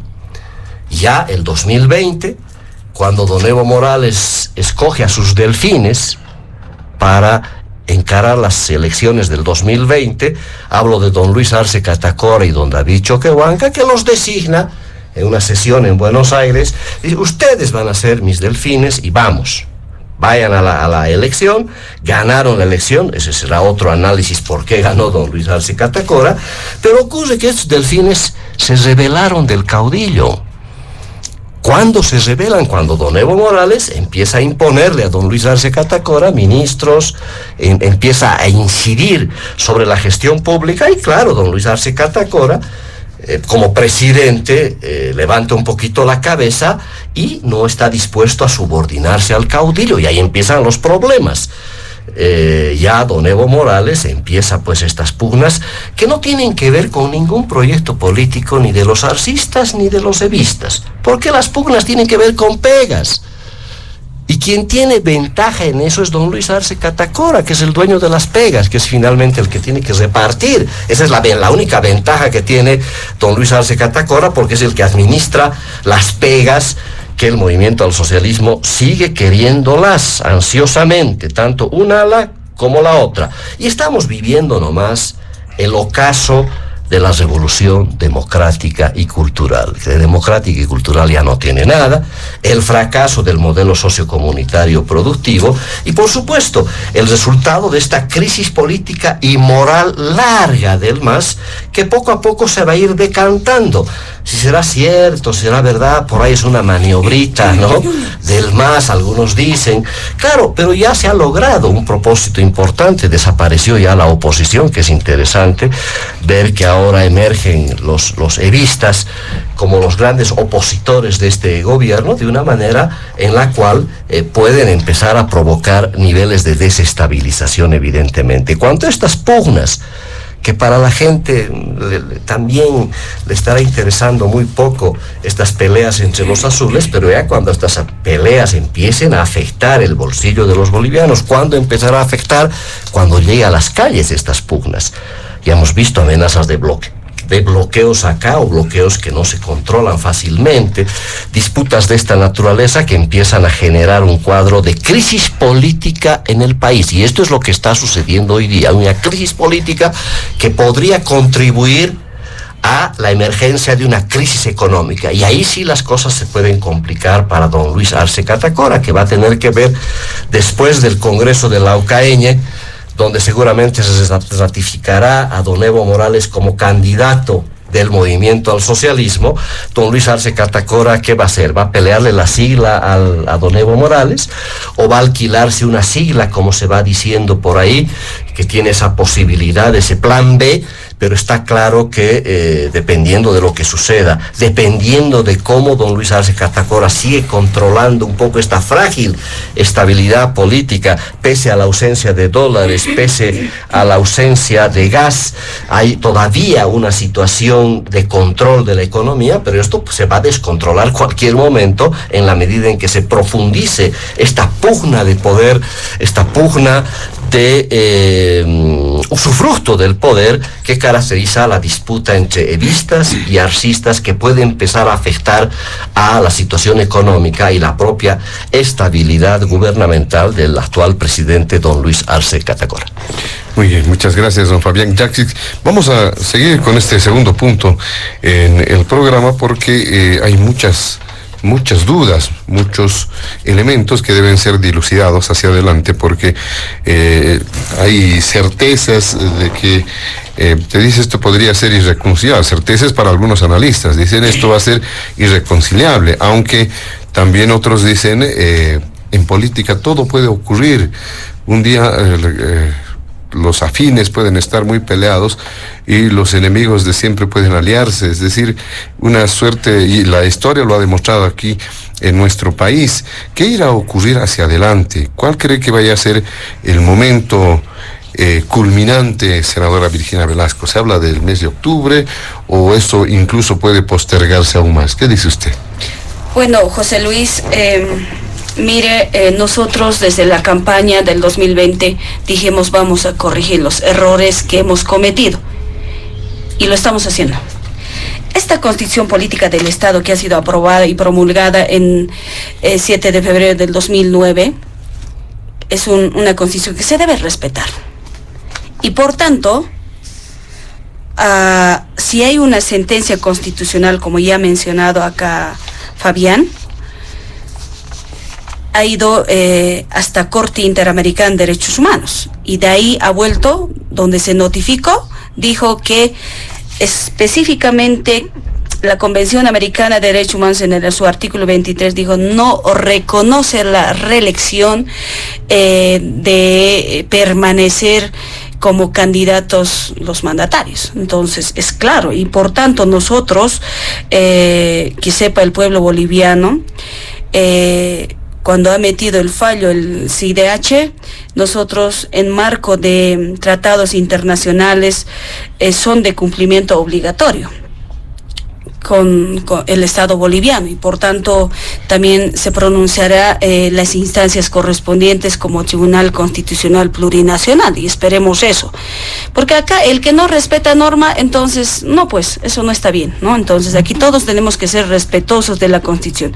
Y ahí un poco quiero dar énfasis de lo que había pasado también hace años atrás, y en el 1962, con el Víctor Paz Estenssoro, era líder de MNR, fui elegido presidente por primera vez. Estando en exilio, cambió la Constitución Política del Estado, incluyó la reelección por una vez, ¿no? Y no quiso abandonar el poder. ¿no? Y generó pues este clima de convulsión social, ¿no? Entonces, mira, de ese antecedente, y ahora tenemos en 2019, entonces, de esos errores no puede pasar. Aquí donde sufren es gente humilde, mira, se ha ofrendado vidas, tenemos muertos de 37 muertos, y yo creo que en ese contexto, acá no puede haber pues caudillos. Aquí somos líderes, mujeres y hombres, y a nueva generación. La nueva generación tiene que llevar la batuta al Estado plurinacional. La patria, el pueblo, nos necesita a todos. Entonces, por tanto, yo creo que acá, si tenemos que hablar el tema de pugnas, entre otros, nosotros no estamos en pugna política, más al contrario, nuestro presidente Lucho está abocado netamente en temas de dar mejor calidad de vida para bien común de todos y todas. Estamos para diversificar tema de industrialización en tema de producción. Por primera vez vamos a tener plantas piscícolas tomando en cuenta la paz que tiene. Estamos en temas de trabajo, también el tema de mercurio, para cambiar el mercurio, ya no mercurio porque no nos podemos matar entre nosotros, es una política del Estado. El tema de seguridad ciudadana, estamos generando las políticas de tener más cámaras, más policías, más seguridad ciudadana. Estamos en tema de lo que es el litio, porque por primera vez igual va a generar baterías de litio para celulares, para vehículos, relojes, entre otros, para exportar. Y eso nos va a generar otros ingresos económicos. Y por eso yo considero de que no debemos solo depender del gas nomás, ¿no? Hay que buscar otros pozos, pero también tenemos que diversificar otros, porque Bolivia tiene pues tanta riqueza. La Paz nomás tiene 4 pisos ecológicos, ¿no? Y en cada municipio tiene su riqueza. Y ahí por eso estamos haciendo planta procesadora de piña, durazno, piscícola, planta neofilizadora, estamos plantas de cítricos, donde va a generar otro ingreso económico para la población. Mire, y ahí necesitamos carreteras, y estamos igual construyendo carreteras a sector Yungas, sector Apolo, Exiamas, Rurrenabaque, Camacho, Charazani, para que realmente nuestros productores puedan sacar sus productos a la planta procesadora de papa que tenemos en la ciudad del Alto también, planta procesadora de biodiesel que está en el Alto, está en Santa Cruz, y asimismo igual en Tarija tenemos planta piscícola, tenemos en Sucre igual la planta de chirimoya, tenemos planta de maíz, planta de ají, planta de papa, donde va a generar otros ingresos económicos. Entonces nosotros estamos abocados netamente en temas de dar resultados al pueblo boliviano. Pero bueno, hay este interés personal de este pequeño grupo. No voy a decir todo Chapare, porque no es todo Chapare. Hay gente buena que realmente piensa en la patria, en el pueblo, y no solo una persona. Si hablamos de los líderes, hay muchos líderes en nuestro país, y por supuesto tiene que conducir el país. Entonces no podemos estar sometidos y seguir hablando de una persona, y por culpa de esa persona que es Evo Morales, y justamente ahí están haciendo huelgas, paros, marchas, conflictuar, odiarnos entre aymaras, quechos, profesionales, clase media, clase alta. No, ya basta. No puede haber esos momentos de odio. Más al contrario, tenemos que estar en armonía, tenemos que estar en paz social, tenemos que estar todos hermanados, porque Bolivia todos somos Bolivia. Fabián es boliviano, yo soy boliviana, y aquí pues Luis también somos bolivianos, y yo creo que si hacemos una armonía de consensuar, trabajar conjuntamente en diferentes ámbitos, en justicia, medio ambiente, en tema minería, tema de industrias, qué lindo sería el país. Pero no puede ser así de que hay que convulsionar y volver al poder a toda costa por apetitos personales, por intereses personales. Bolivia nos necesitamos todos y todas para el vivir bien. Entonces, si la economía va avanzando todavía, ahorita estamos estables por todos los hechos que hemos pasado. En el momento de que la señora Yanina Áñez, igual en el momento estábamos en pandemia, mira cuánto costaba el barbijo, costaba 5 bolivianos, y la gente humilde no tenía para eso. Estábamos cuarentena, casi 3-4 semanas encerradas, más de un mes, 2 meses. Imagínese Los hospitales, ahora estamos haciendo paquetes de hospitales de primero nivel, segundo nivel, tercer nivel, porque esto nos ha dado lección de que hemos perdido mucha gente, muchos hermanos, familiares. Entonces no puede ser que en ese momento cuando nos pilló había corrupción con señora Yanine Áñez, no teníamos ni respiradores, no teníamos hospitales que nos atiendan. Entonces hay que avanzar en los hospitales, hay que avanzar en las carreteras, hay que avanzar en industrias para diversificar la economía del país y no depender solo del gas, ¿no? Entonces yo creo que acá esta polarización que hay otro día, que ha dicho, que me dice, que me han llamado, yo no estoy de los alcahuetes, yo al menos me interesa ese niño que tiene que tener educación, salud, el bienestar. Entonces yo creo que acá el trabajo de los asambleístas es aprobar normas, derogar, mejorar y además gestionar y fiscalizar que los proyectos avancen sin corrupción. Y si algún corrupto que haya, hay que estar en la cárcel. Entonces, nosotros, los que pensamos en la patria, los diputados, senadores y acompañamos gestión de gobierno, vamos a avanzar para que demos la mejor calidad de vida, pero jamás vamos a permitir que se vulneren las normativas, que se vulnere la Constitución, y por tanto nosotros somos un Estado que cumplimos los acuerdos con otros países, acuerdos bilaterales, y en ese marco esperemos que la Tribunal Constitucional se pronuncie al respecto, porque hay un tema pendiente, y como decía alguien acá, es de que esta sentencia todavía está vigente, ¿no? Esperemos su respuesta del Tribunal Constitucional Plurinacional, porque ha sido nefasto esa vez de vulnerar una Constitución que es clara y precisa para mí como abogada. Muy bien, gracias, senadora Virginia Velasco. ¿Qué dice usted, don Luis Eduardo Siles? También para ir cerrando algunas ideas, algunos apuntes sobre este segundo punto, pero quizás hacer énfasis, ¿no? ¿A qué efectos más podría generar esta situación interna en el MAS? ¿Cómo puede afectar a la población? ¿De qué manera? Bueno, en primer término quisiera yo saludar el discurso, digamos, conciliador, de acercamiento de la senadora. Es un poco parecido al discurso que escuchamos del señor Choquehuanca al principio, pero él después cambia a 100% o 180 grados, habla bien bonito de lo mismo, digamos, y después ya habla de que los caras, que con criterios incluso racistas, que no son, digamos, buenos para nadie. Pero en todo caso yo saludo esa lógica, porque creo que efectivamente la necesitamos, y me hace recuerdo lo que planteaba el MNR en los años 50, 60, de la alianza de clase, ¿no es cierto? Que hemos dicho, tiene que profundizarse en la alianza de culturas, alianza de regiones, alianza de generaciones. Por otro lado, me parece también muy pertinente lo que mencionó Fabián en relación a los nombres de las personas que hicieron en el Tribunal Constitucional el chiste de decir que la reelección es un derecho humano, cuando sabemos que los derechos humanos son, pues, derecho a que no me maten, derecho a que no me peguen, derecho a que no me violen, derecho a que yo pueda votar, derecho a ser libre, etcétera, etcétera, etcétera, y no, pues, derecho a quedarme en la silla presidencial para siempre, o en cualquier otro cargo para siempre. Y cuando mencionó nombres me hizo recuerdo a una señora de apellido Fernández, que era militante de mi partido en esos años, diputada, que se sumó al recurso de inconstitucionalidad, y después cuando el partido decidió expulsarla a raíz de eso, ella me hizo un juicio penal todavía por eso. Realmente es parte de la historia y eso hay que recordar. Por otro lado, efectivamente, pues el tema de la reelección en toda América Latina es un problema que siempre ha causado problemas en todos los países. Por eso en México el famoso partido, el Partido Revolucionario Institucional, el PRI, tenía como consigna de la Revolución Mexicana sufragio efectivo, no reelección. Es decir, eso era a lo que se resumía la estabilidad de México.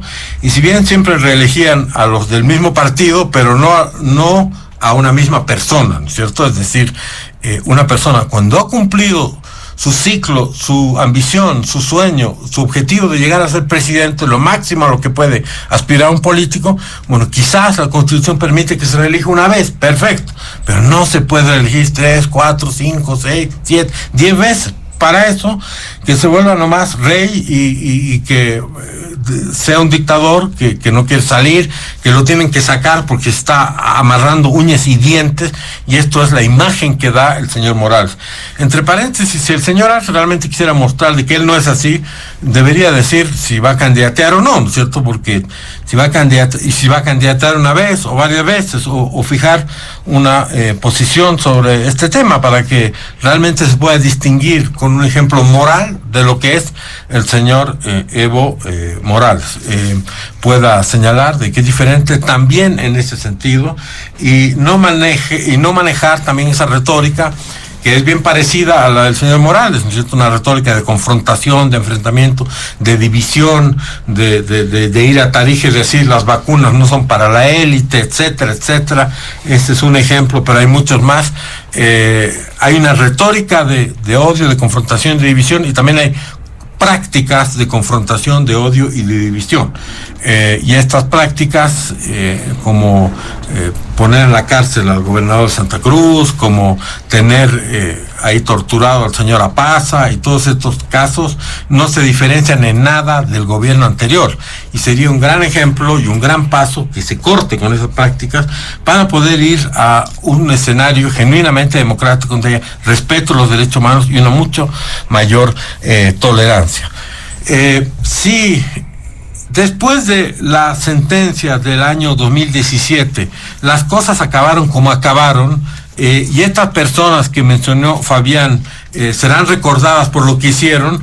No podemos imaginar cómo serían recordados si lo volvieran a hacer, ¿no es cierto? Si el Tribunal Constitucional de nuevo diría, ya, métale Evo Morales, postule de nuevo, candidate de nuevo. No, pues, realmente ahí están encendiendo la mecha para que se arme un incendio en el país sumamente grande, con terribles consecuencias, y en este momento realmente no podemos perder un segundo para precautelar la estabilidad económica, sobre todo del país.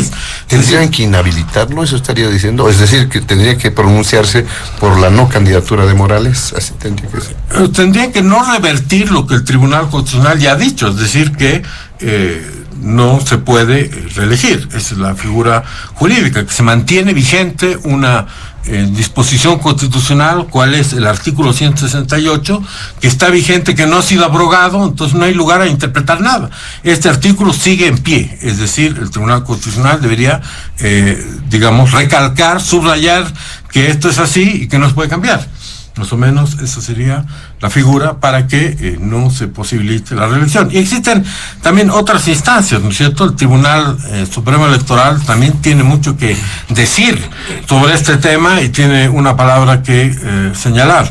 Esto ya ha ido a nivel de la CIDH, es decir, ya es internacional, y si bien la CIDH no puede mandar, digamos, un ejército para que implemente sus disposiciones, pero está señalando un camino que si Bolivia decidiera violarlo, entonces a nivel de los préstamos, a nivel de las inversiones, a nivel de las sanciones que podría sufrir el país, podría tener consecuencias también a ese nivel, ¿no es cierto? No puede un país agarrar y decir, nosotros hemos firmado todos los acuerdos con la CIDH, pero cuando fallan de una forma que no nos gusta, entonces nos reímos en lo que dice la CIDH, no lo respetamos, no lo acatamos, porque somos el país, freelance del mundo, y hacemos lo que queremos. Eso tiene consecuencias, es decir, puede tener consecuencias a nivel de si el país mañana solicita un préstamo, cualquier instancia, le pueden decir, pero usted no cumple con los organismos internacionales, con los fallos de una instancia internacional de la cual usted es parte. Si el país decide tomar otras iniciativas, por decir La Haya, también puede tener una repercusión indirecta que no cumple con sus acuerdos internacionales. Y por último, como ocurre con Venezuela, amigo del gobierno, se podría sancionar directamente ya a las personas, ¿no es cierto? Es decir, a los ministros a nivel internacional, ¿no? Al presidente y a otros podrían sufrir consecuencias y sanciones a ese nivel. Entonces, todo esto no es que le meto nomás. En el mundo, el le meto nomás no funciona, está prohibido y tiene consecuencias. Muy bien. ¿Qué dice usted para ir cerrando este segundo punto, don Fabián Jaksic, haciendo referencia también a un elemento que seguramente nuevamente se va a poner en el tapete de discusión a partir de lo dicho por el presidente del Tribunal Constitucional? El artículo 168 dice claramente que se permite una sola reelección continua, pero eso ya pasó. Evo Morales puede acudir al argumento y que, como ya lo han mencionado sus diputados, dice, no, ya no es continuo porque no está en el gobierno. Podría ser la figura discontinua, ahí sí podría estar permitida su candidatura, por ejemplo. ¿O qué dice usted? Bueno, hay un tema previo que los partidos políticos, especialmente con representación parlamentaria hoy día, y los que no tienen representación parlamentaria, tienen que resolver. O van a cumplir la ley de organizaciones políticas e ir a unas elecciones internas, o se van a olvidar de las elecciones internas. Mi sentimiento es que en la asamblea todos los partidos seguramente van a hacer de buenos oficios para anular las elecciones internas, que parece que incomoda a todos, porque nadie habla de eso. Porque debería ir, el MAS tiene que ir a elecciones internas. Ahí tendrá que resolver pues quién es el candidato del MAS. Comunidad Ciudadana, yo no sé si tiene todavía esa misma personería, tendrá que hacerse elecciones internas. Creemos, tiene que hacer elecciones internas. Entonces pregunto a la clase política y a los parlamentarios, ¿va a haber elecciones internas? Primera cosa, si en las elecciones internas o cualquier forma resulta que don Evo Morales es candidato por el ala X o por el ala Y, es candidato a la presidencia, ahí será pues el momento en que el Tribunal Constitucional tendrá que pronunciarse, si es que hay alguna exigencia de su pronunciamiento. Porque no creo que lo hagan de oficio tampoco, ¿no? Porque aquí nadie hace de oficio las cosas. Y seguramente va a haber alguien que le va a preguntar, señor Tribunal Constitucional, el señor Evo Morales, que ya es candidato, porque mientras no sea candidato ahorita es pura especulación, va a tener que materializarse primero eso, pues, ¿no? Cuando se resuelva, seguramente el tribunal será el momento en el que se pronuncie y dirá que no tiene ningún impedimento constitucional para ser candidato, y ahí será otra realidad. ¿Qué va a hacer don Luis Arce Catacora? Porque Evo Morales va a insistir, va a ser candidato, primero va en la Ocaña, con seguridad lo van a proclamar candidato a la presidencia, pero van a tener que resolver esto de las elecciones internas. O anulan esta cuestión, porque pueden aprobar una ley, como ya nos tienen acostumbrados, aparecen las leyes cuando necesitan los partidos. Entonces, nada raro que salga una ley en las próximas semanas, cuando se vean que está en puertas la elección de elecciones internas, que el Tribunal Supremo Electoral les va a exigir a los partidos, pueden aprobar una ley, seguramente así va a ser, donde anulan pues esta exigencia por ahora de las elecciones internas. No es la primera vez que postergarán cosas que se aprueban y luego se borran. Primer tema que tienen que resolver. Segundo, resuelto esto, porque dice así tiene que resolverse, si el MAS al final decide nomás que es don Evo Morales el candidato, yo creo que es previsible que don Luis Arce Catacora opte por una candidatura alterna, distinta al movimiento al socialismo. Todo apuntaría a eso. No creo, en ese escenario le peleará la sigla, lo que decía antes, en ese escenario cuando el MAS decida, como sea que decide, o en la Ocaña o en el Alto, donde sea, en algún momento se tiene que decidir.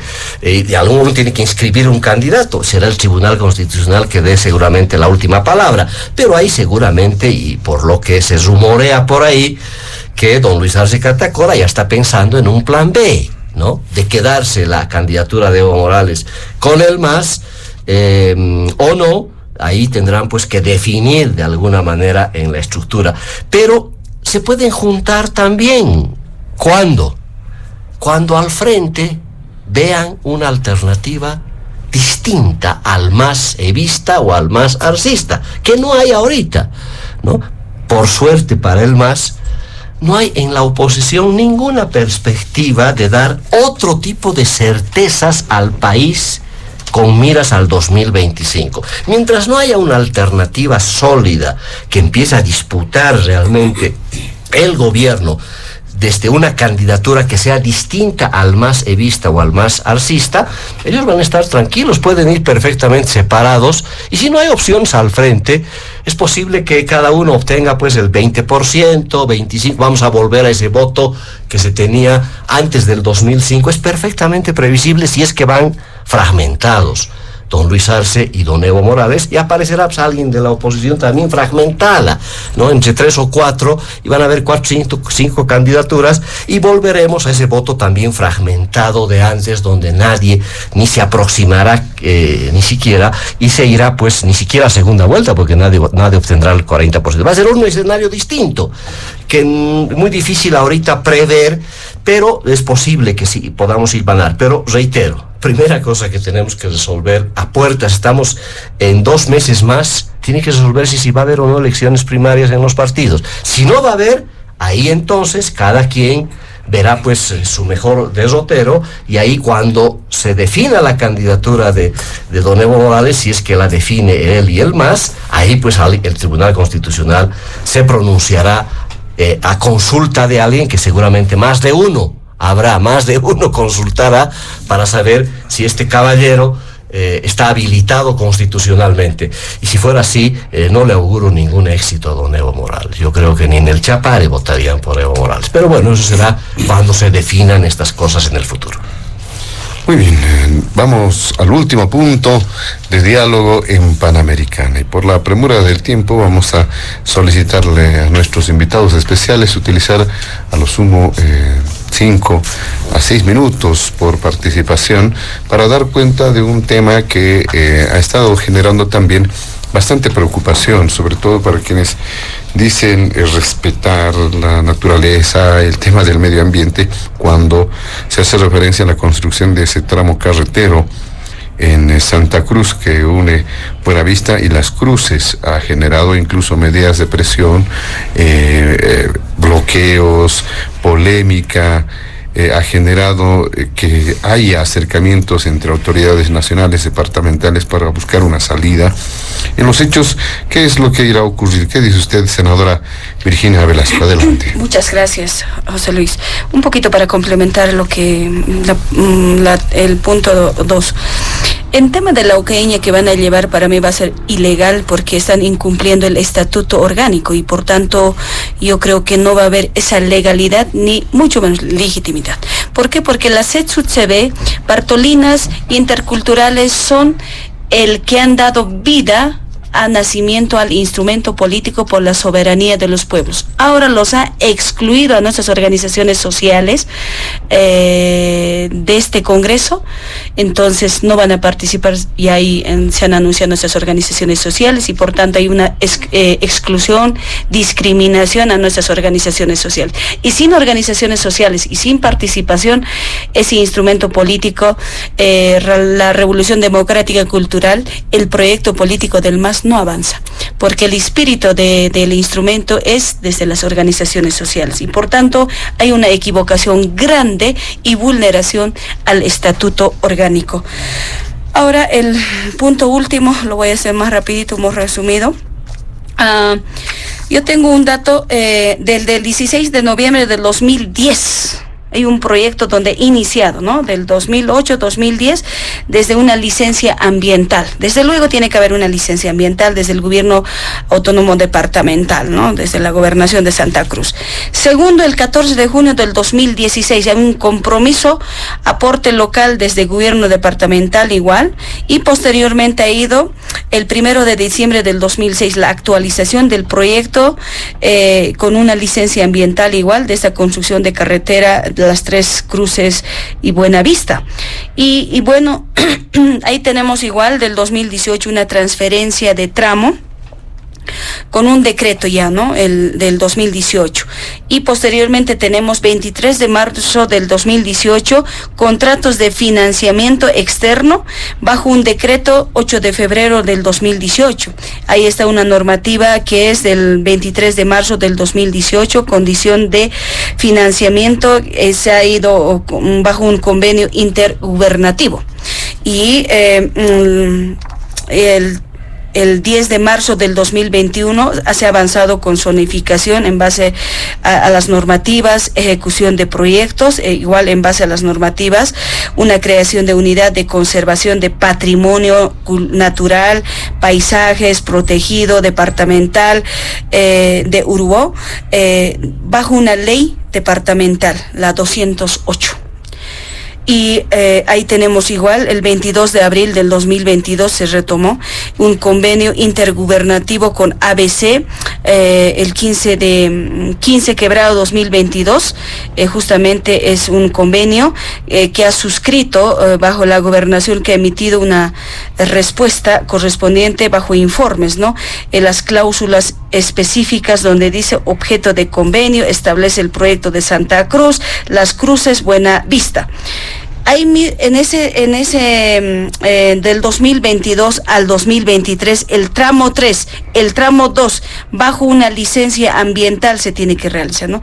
Y las últimas explicaciones que me han pasado esta información, también hay recarga de acuíferos, construcción no contaminada, acuíferos, también está futuro de inducido, asentamientos, un plan de manejo, ley de ordenamiento territorial. Entonces acá yo creo que está claro un avance de mucho tiempo, mira, desde el 2010 hasta el 2023, considero de que acá se debe avanzar, pero ya instancias correspondientes, gobiernos departamental y la nacional, para que podamos ver cuáles son los mecanismos, en qué afecta, en qué no afecta, si las fichas ambientales tienen que remitir en plazos establecidos, y el diálogo es el camino que va a allanar para resolver estos problemas, porque si estamos entrando en bloqueo, afecta a la economía del país, afecta a los empresarios, afecta al bolsillo del pueblo. Entonces yo creo que acá estamos ahogando al departamento de Santa Cruz.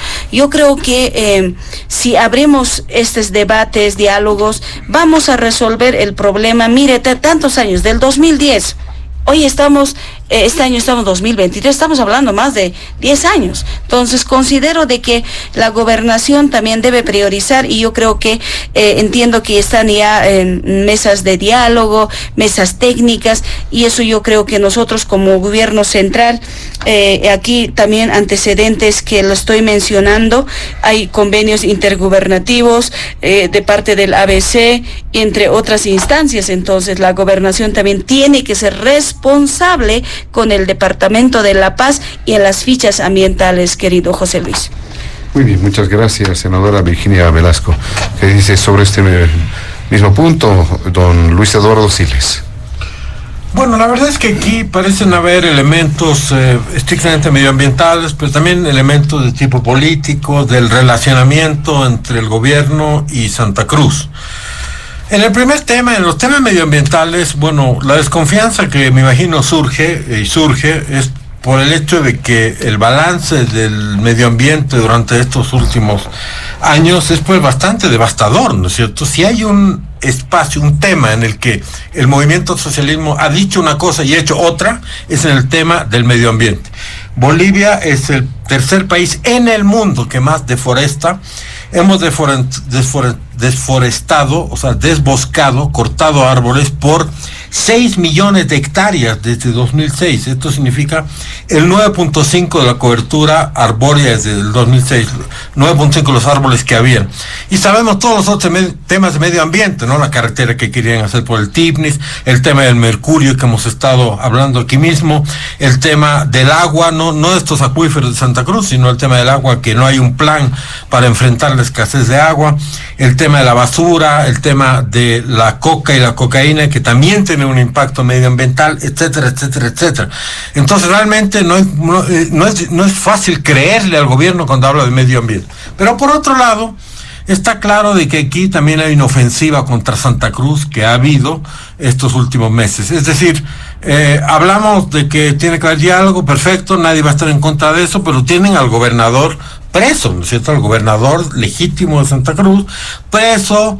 Lo sacan cuando va al médico con creo que 300 policías, no sé qué, mientras que al señor Apaza, y lo menciono mucho porque me parece realmente una crueldad y un abuso a los derechos humanos de este señor, que se le haga lo que se le hace. Él tiene una hemiplegia en la cabeza y no se le da derecho al tratamiento médico. Bueno, a él no lo sacan. sacan, porque no pueden hacer show con sacarlo. Entonces, lo propio con la retórica anticruceña permanentemente por parte de algunos sectores del gobierno o del MAS, y el hecho de que el señor Montaño realmente es una persona cuyo estilo es belicoso, confrontador, ofensivo, alevoso a veces en las palabras que utiliza para descalificar a los otros. En esas condiciones, sobre todo con la gente de Santa Cruz, es difícil pues dialogar, y eso ha hecho, me imagino, ¿no es cierto?, y eso ha hecho de que ellos agarren este tema como más grande de lo que quizás es, porque técnicamente hablando, aparentemente, aquí había una carretera que era, o sea, de tierra está la carretera, el único cambio es que le van a asfaltar la carretera de tierra. Entonces, existen versiones contradictorias sobre si va a afectar, como se dice, el tema de los acuíferos o no. Entonces, esto tendría que ser primeramente determinado, aparentemente, según la gente del gobierno, no, y según otra gente de Santa Cruz, tampoco. Entonces, hay que verlo con calma, y hay que, creo que, tomarse el tiempo para desvirtuar una acusación tan grave, que sería que esta carretera va a hacer que Santa Cruz se quede sin agua o que el agua sea contaminada. Pero hay todo este contexto, pues, ¿no es cierto?, de gobernador preso, de avasallamientos, de retórica agresiva, de la violencia que hubo en el momento del paro a favor del censo, en la persecución política que sufren otras personas menos conocidas. Este contexto, pues, también conflictúa la situación y hace difícil de que se logre ser productivos desde el punto de vista de una iniciativa del Estado, donde tienen que poner plata el gobierno central y la gobernación. Pues el gobernador, reitero, está preso, está secuestrado, sus derechos no son respetados, y esto es pues como tener preso a una parte de Santa Cruz, por Dios. Es decir, es algo que no podemos hacer abstracción a la hora de analizar por qué se producen estas confrontaciones, estas denuncias y estos temas. Muy bien, para finalizar, don Fabián Jaksic, este último punto del programa. Sí, bueno, voy a limitar a lo que nos pidieron en Panamericana, que me parece un tema muy importante, la situación de este polémico tramo carretero Buenavista-Las Cruces. El problema es que este tramo segundo de esta carretera, que todos valoran que es importante hacerla, que es estratégica hacerla para el desarrollo del departamento, está en un área ambiental de mucha fragilidad y de un terrible impacto ambiental que pudiera suceder en todas estas áreas, que son áreas de recarga de los acuíferos que alimenta de agua a la área metropolitana de Santa Cruz. ¿Cuáles son estas áreas? El Parque Nacional Amboro, la recientemente creada, es una modalidad que se creó en Santa Cruz, la Unidad de Conservación del Patrimonio Natural Eguenda Urubó, donde precisamente se quiere establecer este tramo segundo de esta carretera, y el Monumento Natural Espejillos. Todas estas áreas son áreas de amortiguamiento, áreas de recarga, les decía, de estos acuíferos. Por tanto, es fundamental preservarlas. Cualquier indicio de que se estuviera afectando merece un análisis profundo por las repercusiones ambientales que esto pueda suceder. No queremos un TIPNIS 2 en este caso. Claro, para unos, para la ABC, que parece con poca conciencia ambiental, para ellos no va a haber ningún daño, tal cual está el tramo, pero para la gobernación es todo lo contrario, va a haber un impacto ambiental complicado que hacia adelante pudiera tener repercusiones. Por tanto, son extremas posiciones que mínimamente ameritan un análisis serio en función de este riesgo ambiental que amerita sentarse, y todo se está haciendo menos eso. Claro, se recurre a el bloqueo de caminos para sacar a la fuerza un tramo carretero que sospechosamente además está metida, aparentemente, esto es lo que se dice, intereses privados, como la urbanización de la casualidad.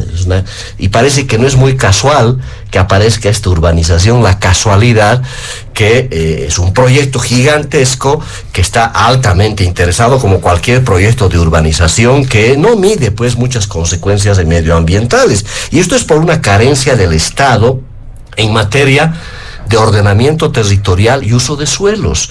Y creo que Santa Cruz tiene que poner mucho más énfasis, y todos los municipios, todos los departamentos tienen que tener su propia legislación departamental y municipal de ordenamiento territorial y uso de suelo, donde se marque exactamente dónde se puede hacer qué.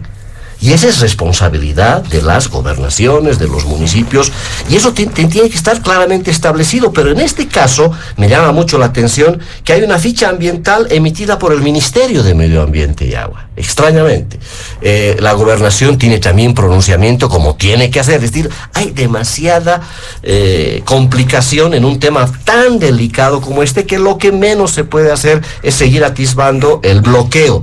Porque todo bloqueo, y aquí yo traigo a luces lo que está sucediendo en Bellavista, este bloqueo de caminos, que me parece, para el ministro de Obras Públicas, para él hay bloqueos buenos y hay bloqueos malos, y eso está mal, ¿no? Todo bloqueo es infame. Por la siguiente razón, el bloqueo de caminos no se puede seguir permitiendo en el país. Más allá de la legítima reivindicación, yo nada más traigo a colación lo que le está sucediendo a un transportista que dice que lo sorprende el bloqueo, no tiene agua, no tiene dónde ir, ni siquiera al baño, no tiene alimentación. Es decir, se hacen bloqueos de esta naturaleza, independientemente de la legitimidad de las demandas que hubieran, para atentar los legítimos derechos de otros ciudadanos. Y eso es lo grave. Ojalá como país podamos aprender de una vez. Y ahí yo le exijo al gobierno nacional, a la gobernación, a los gobiernos municipales, que no podemos seguir alentando bloqueos de esta naturaleza, que son terribles, porque es el chantaje, ¿no? Estos bloqueos estarán financiados por la urbanización, la casualidad. ¿Qué intereses tendrán detrás de esto gobiernos municipales que también están empujando a esto? No sé, yo no quiero especular en aquello, pero está claro que la repercusión de estos bloqueos no pueden sacarse un tramo carretero con estas incidencias ambientales terribles que pudieran ocasionar, con medidas de presión, con bloqueos que siguió el gobierno, tendrá pues que sentarse para impedir aquello, no en la lógica de que este bloqueo es bueno, por tanto no voy a hacer nada para evitarlo. Yo creo que ahí como país tenemos que cobrar mucha mayor conciencia, peor cuando tenemos una situación delicada con el agua. Y aquí el tema del agua es fundamental. Si hay alguna incidencia, aunque sea mínima, de riesgo sobre el abastecimiento de agua, que va a ser el tema de preocupación universal, ya lo es hoy día y va a ser cada vez más por el cambio climático, por la situación de la intervención humana, precisamente en estas áreas de amortiguamiento, en parques naturales, en áreas de reserva, en parques tradicionales, con alimentando además, ¿no?, inversiones o una minería ilegal en áreas protegidas. En todo el país estamos viendo esta circunstancia y vamos a tener serios problemas con estos parques naturales, que son nuestra fuente fundamental de agua en el país, y nos estaremos arrepintiendo hacia adelante. Por tanto, en ese tramo carretero Buenavista-Las Cruces, creo que amerita una mayor responsabilidad de los actores, y ojalá se pueda abrir realmente un acuerdo para hacer un tramo que no ponga en mínimo riesgo estas áreas de recarga de los acuíferos para la región metropolitana de Santa Cruz. Muy bien. De esta manera, amigos de todo el país, llegamos a la finalización de Diálogo en Panamericana de este fin de semana. Agradecemos la presencia de nuestros invitados especiales, inicialmente a la senadora del Movimiento al Socialismo, Virginia Velasco, también al exdiputado del Movimiento Nacionalista Revolucionario, don Luis Eduardo Siles, y también al exdiputado nacional, don Fabián Yaksic. A nombre de la dirección de Panamericana, la planta ejecutiva y quien les habla, José Luis Flores, el compromiso de que el programa retorna el siguiente fin de semana. Permiso. Diálogo en Panamericana.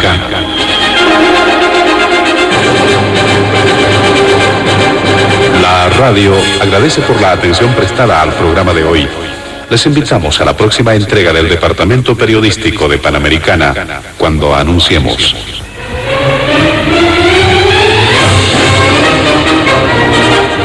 Diálogo en Panamericana.